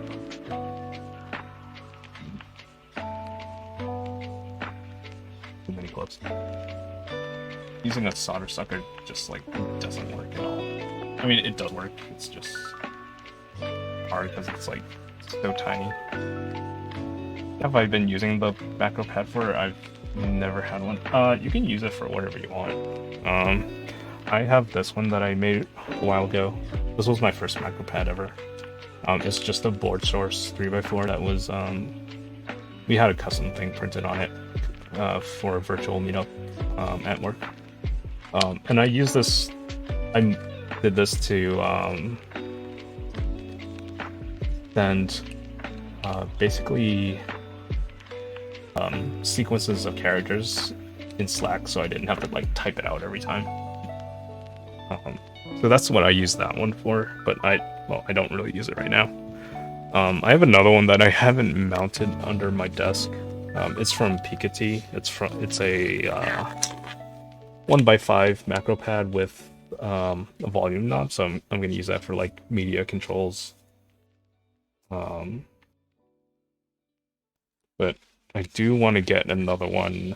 Well, you'll see some macro pads being used as numpads, which might use that for this. Do that for this. But I think I want another macro pad to kind of help control some of the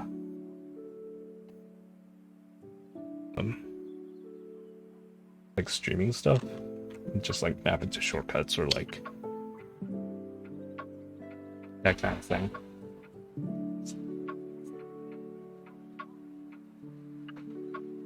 So it would be handy for that kind of thing. The numpad I don't really use that much anymore because now I'm just typing out the numbers as I need to on the number row.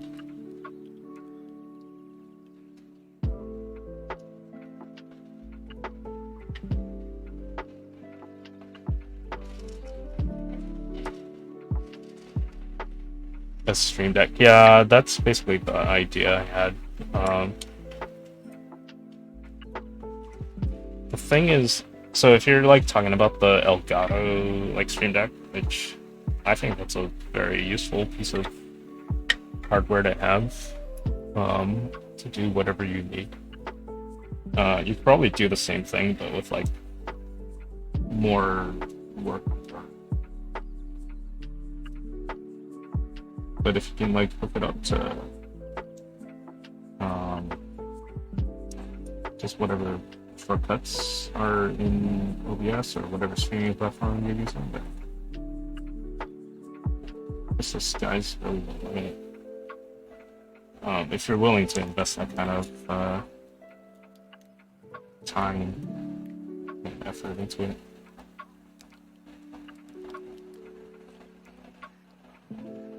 I think media controls are probably like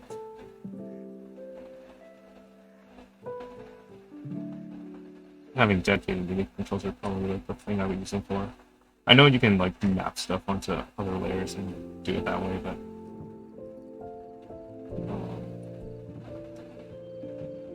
I think I would like prefer just dedicated buttons for that. Because some boards actually do have. I mean, you can just program it and buy it, but like I never remember it. Like it would just be easier to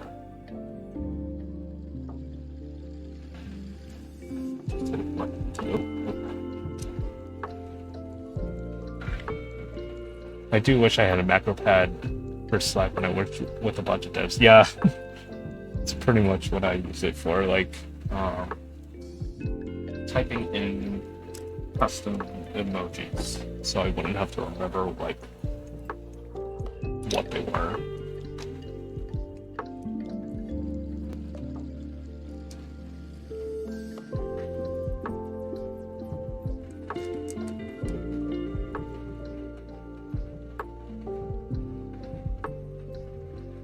The thing that's gonna suck about this macro pad is desoldering the LEDs, because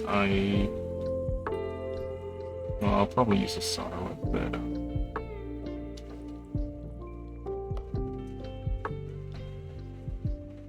Trying to solder on the new ones. I don't know if they're like damaged or not, or if I just like didn't seat them correctly. But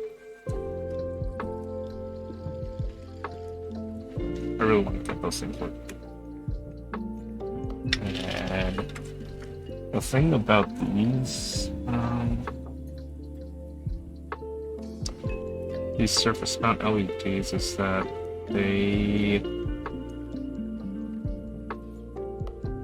little pads don't extend out like from under the LED, they're just completely under the LED, so like you couldn't like put the solder on the pad, seat the LED, then reflow the solder.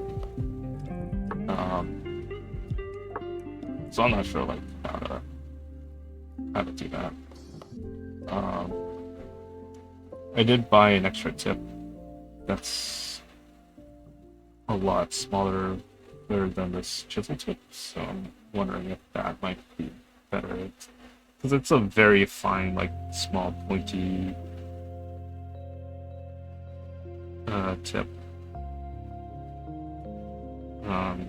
which probably might be better for getting into that like really small space there.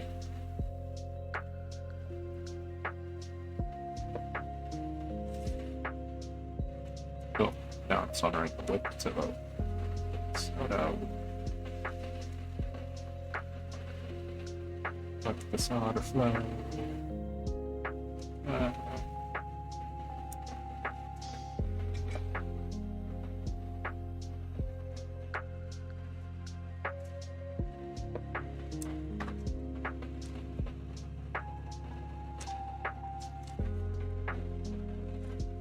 Alright, so hopefully this will pop out. Or not.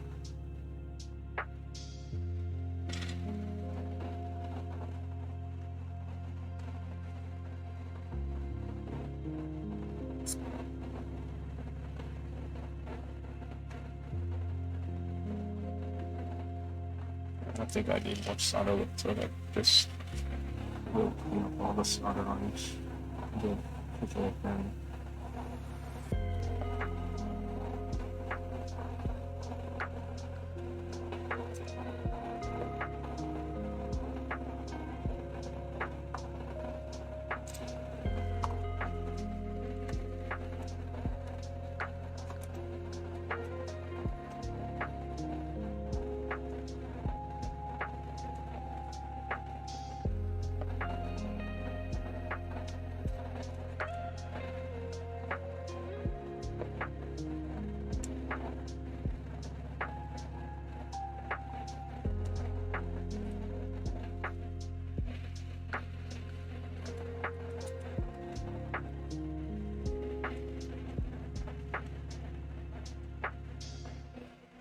Yeah, they're like still seated in there.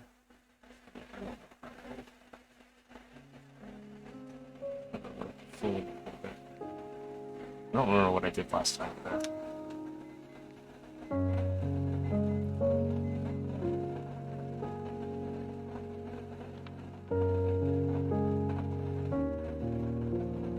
I think last time oh yeah, I remember that.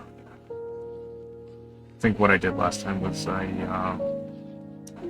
desoldered as much as I could, and then I just like ended up snapping this whole thing off, and then just desoldering each individual little pin and just pushing it through. I'm surprised.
thing I could do is like take some flesh cutters and like snap off the things, and then and just like desolder, just slowly push it out.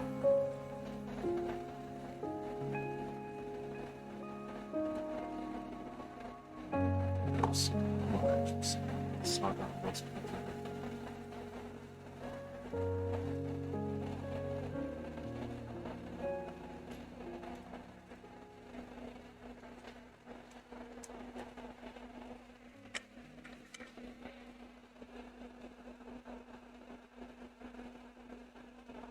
Oh, Cold Jorn's selling his stream deck.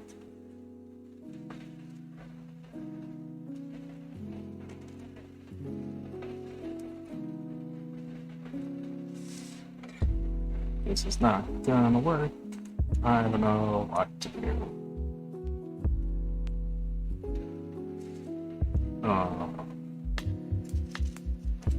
Yeah, maybe I can just work that.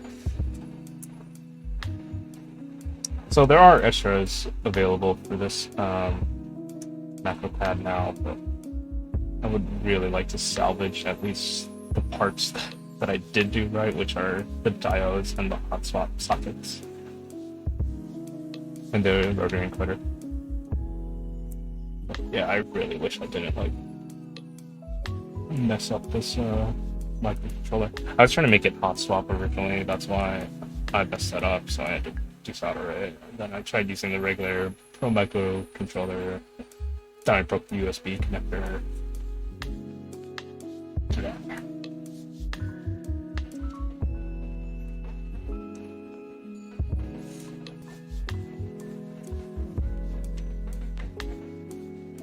I should put my goggles on. I want stuff flying into my eyes.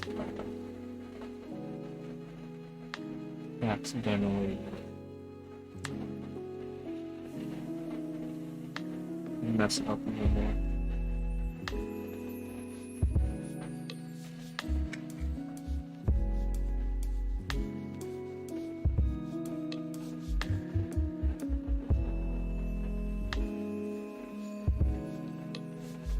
Where did my cat go? Probably the fish is awake and running around somewhere.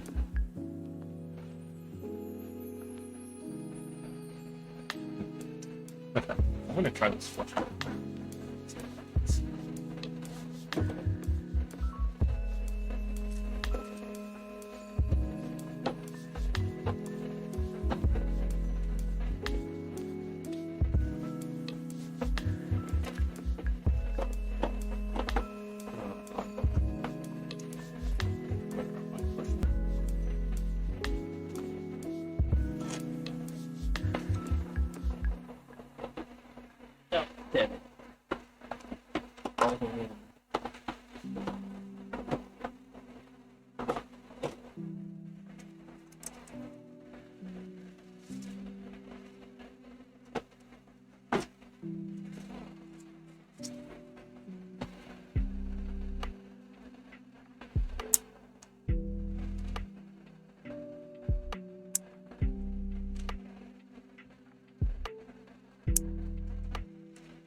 This also isn't the first microcontroller I've soldered, so like I don't know why this one I just had so many issues with. Ow! It like flew up against my plant.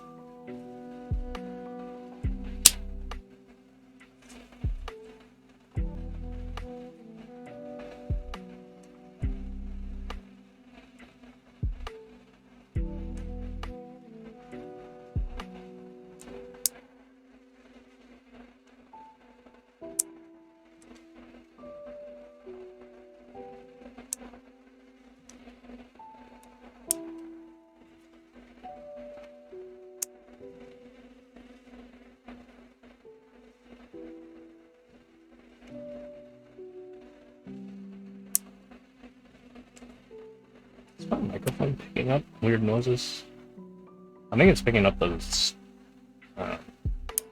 snapping noise of the flush cutter.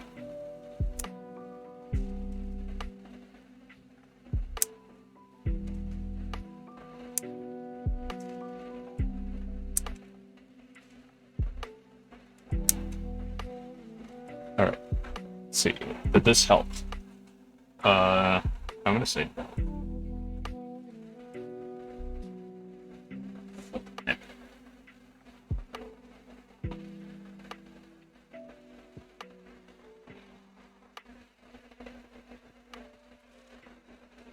Mic is kind of scratchy sounding.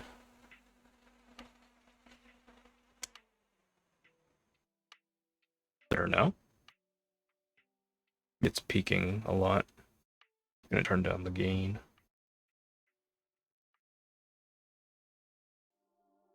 Is this better? No? Yes? No? Okay. I think that's a little better. So, okay. Yeah, that looks better. It's not peaking as much.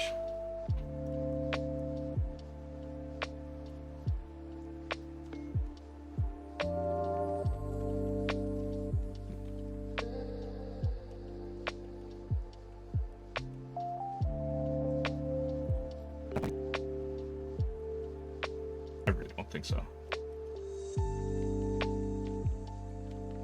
Oh, I'm gonna try desoldering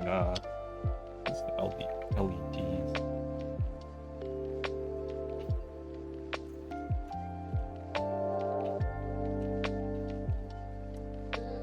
I don't even know if that's gonna work. Alright, solid.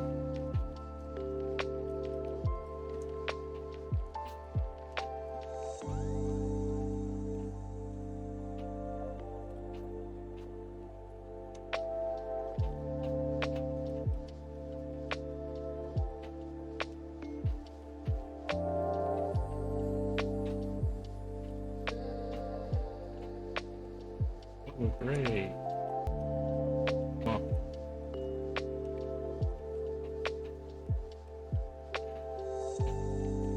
is it what self-change started?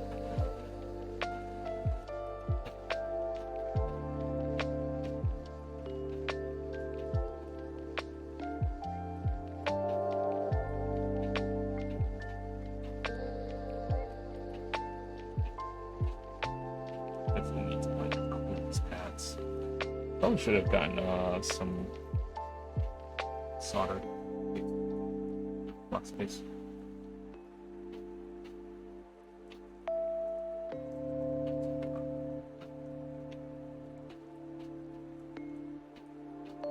Surface mount.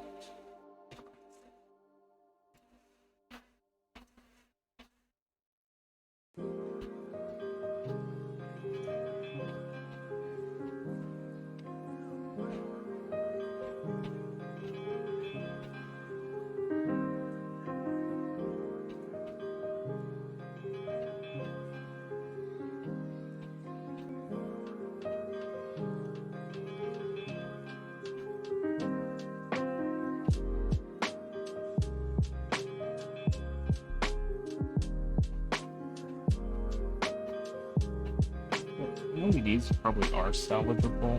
I think it's probably better just to use entirely new ones. Plastics actually work on something.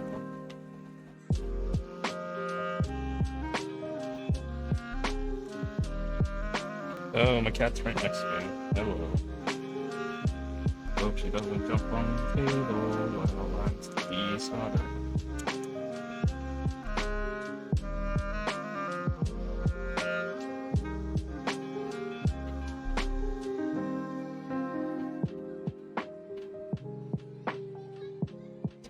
Oh, 3:30.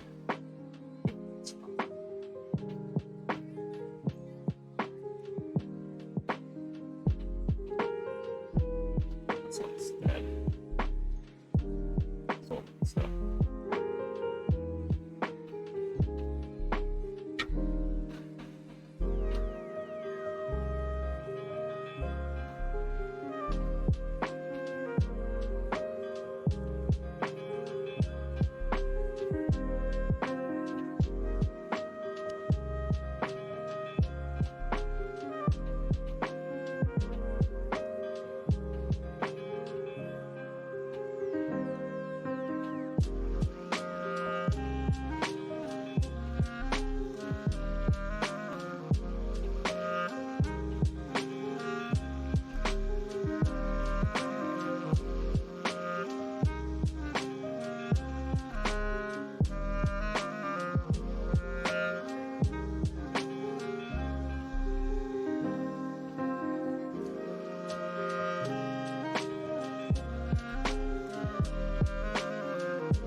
Hey. No. Fang. Hey. Fang. Fang, no. No.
Yep, I'm definitely putting selfies.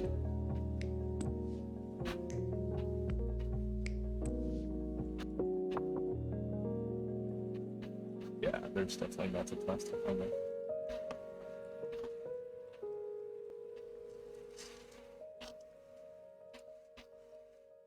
Maybe I should just buy it with PCB, because I think this is gonna be salvageable. Oh my god, why are you at it again? Fang, hey! Stop it. Yeah.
rid of all these LEDs.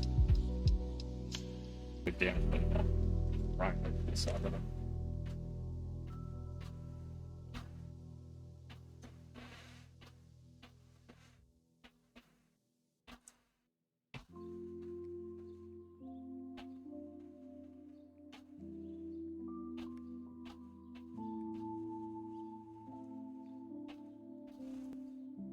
This one is not on enough. Oh, yes, it does. Kind of have to pry it off a little bit there.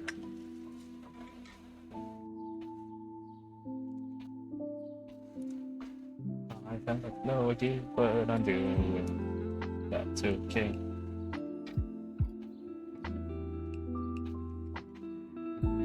Let's gonna push this through. If not, I'm gonna feel like an idiot.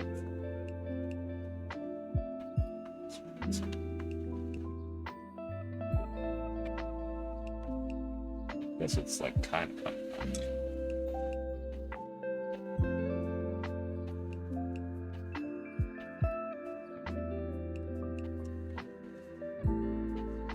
Kind of feel it going.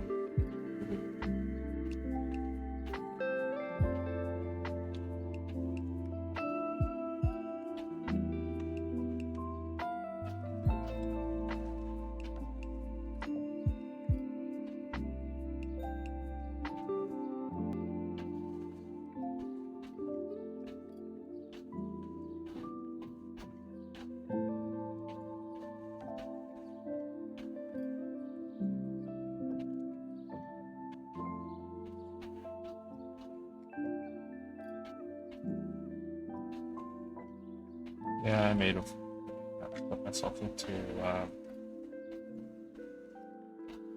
state that is not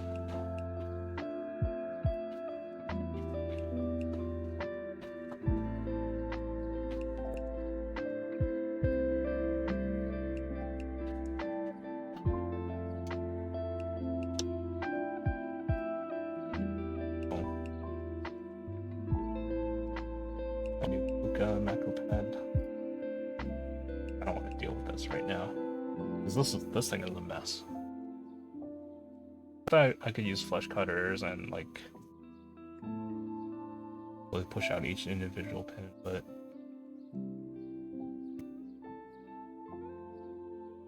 a little too messy.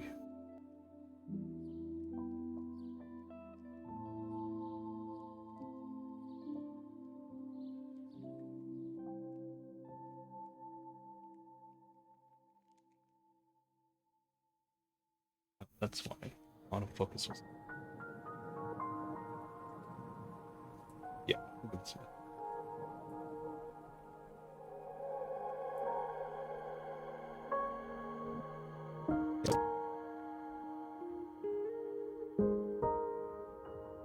that. I can probably salvage the hot swap sockets and maybe the reset button and the rotary encoder. Probably can't salvage the diode. I could, but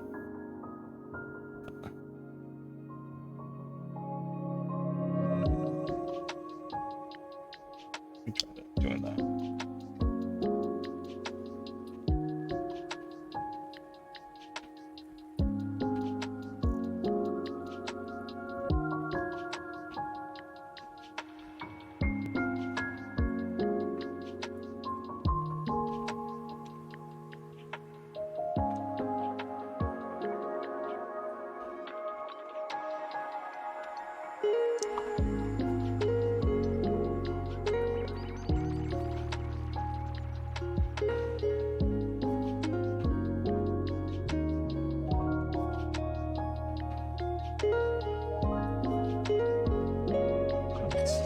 That's why.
all stuff there. So it's probably like it's because like it like kind of snapped in to hold it in place. I think there's actually still some.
Okay, once I find out. That's the solder.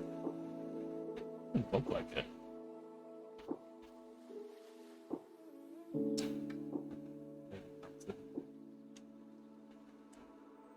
Yeah, oh, okay, so yeah, it's still soldered in. Oh, these bottom pins are not moving.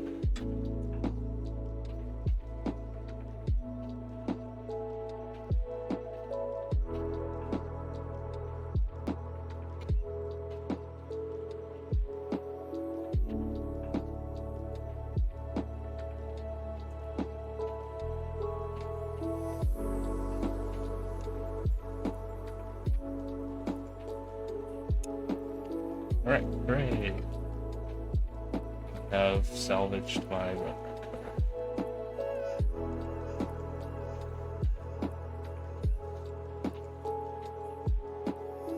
Alright. That's 1 seconds. Come to me. Oh. Oh no. I already got one.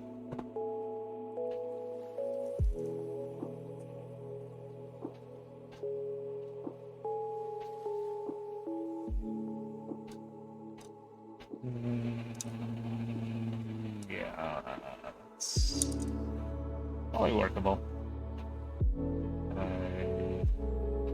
No, this one is not.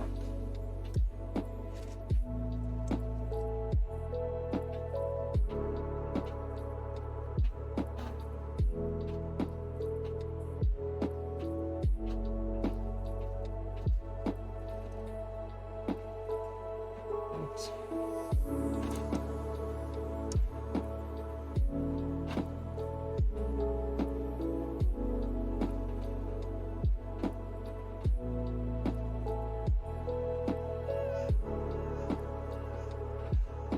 Thing is, like, it's hard to get the solder under the hotspot socket. So you either end up like messing up that little metal connector thing, and then you have to like slowly pop out the socket. Ends up like this.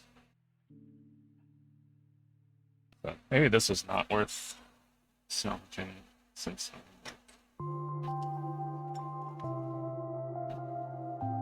it's definitely not going the way would ideally like to. But oh well. Oh, this one came out like kind of.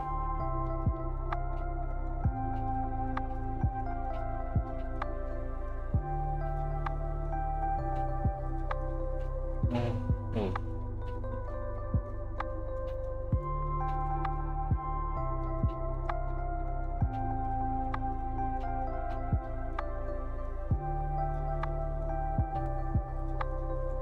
There's gotta be a trick to doing this.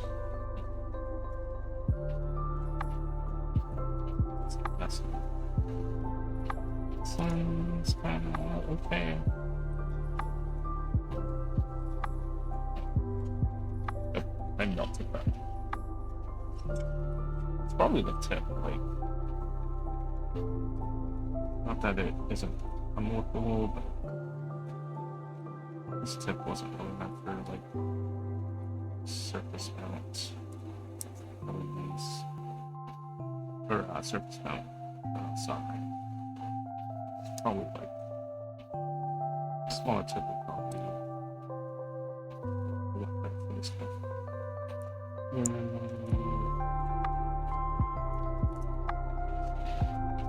Well, if you melt it slightly, it does come off very easily.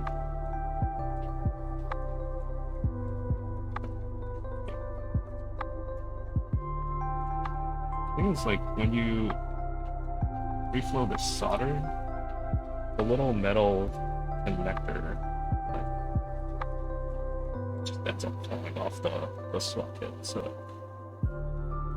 whatever this little metal thingy is, which connects the hot swap socket to the pad here. Yeah, reflowing that solder just ends up making the thing fall off.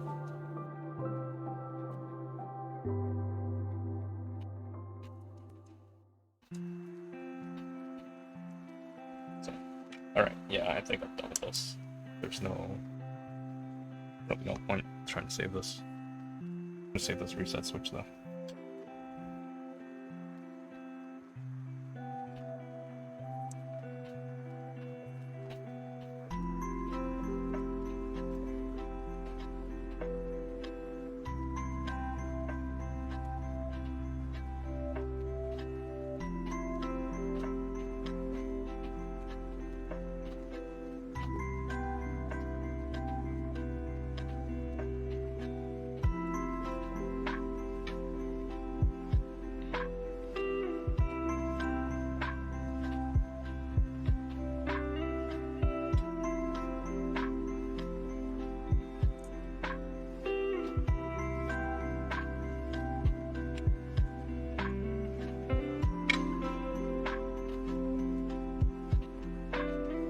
Alright, so I guess I'll have to dispose of this. But, yeah, at least I know what to do next time. For the microcontroller, at the very least, and, soldering diodes and hot swap sockets aren't really an issue. It's the LEDs I'm most worried about. If I don't do those right, it's going to be very hard to fix.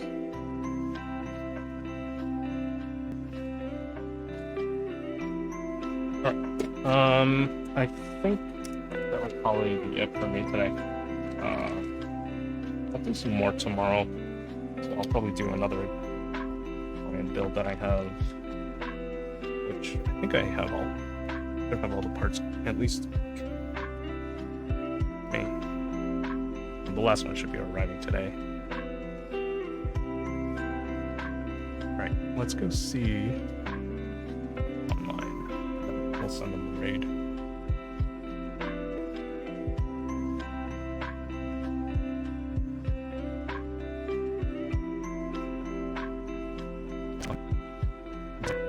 Ember's online.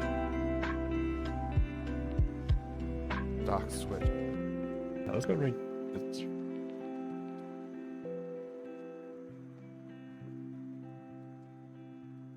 Disastertron.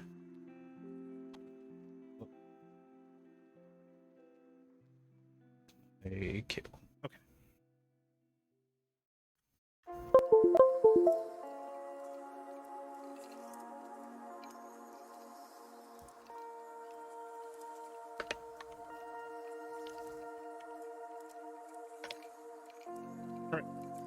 Everyone, take care. I will see you probably tomorrow. Thanks for hanging out with me, and later.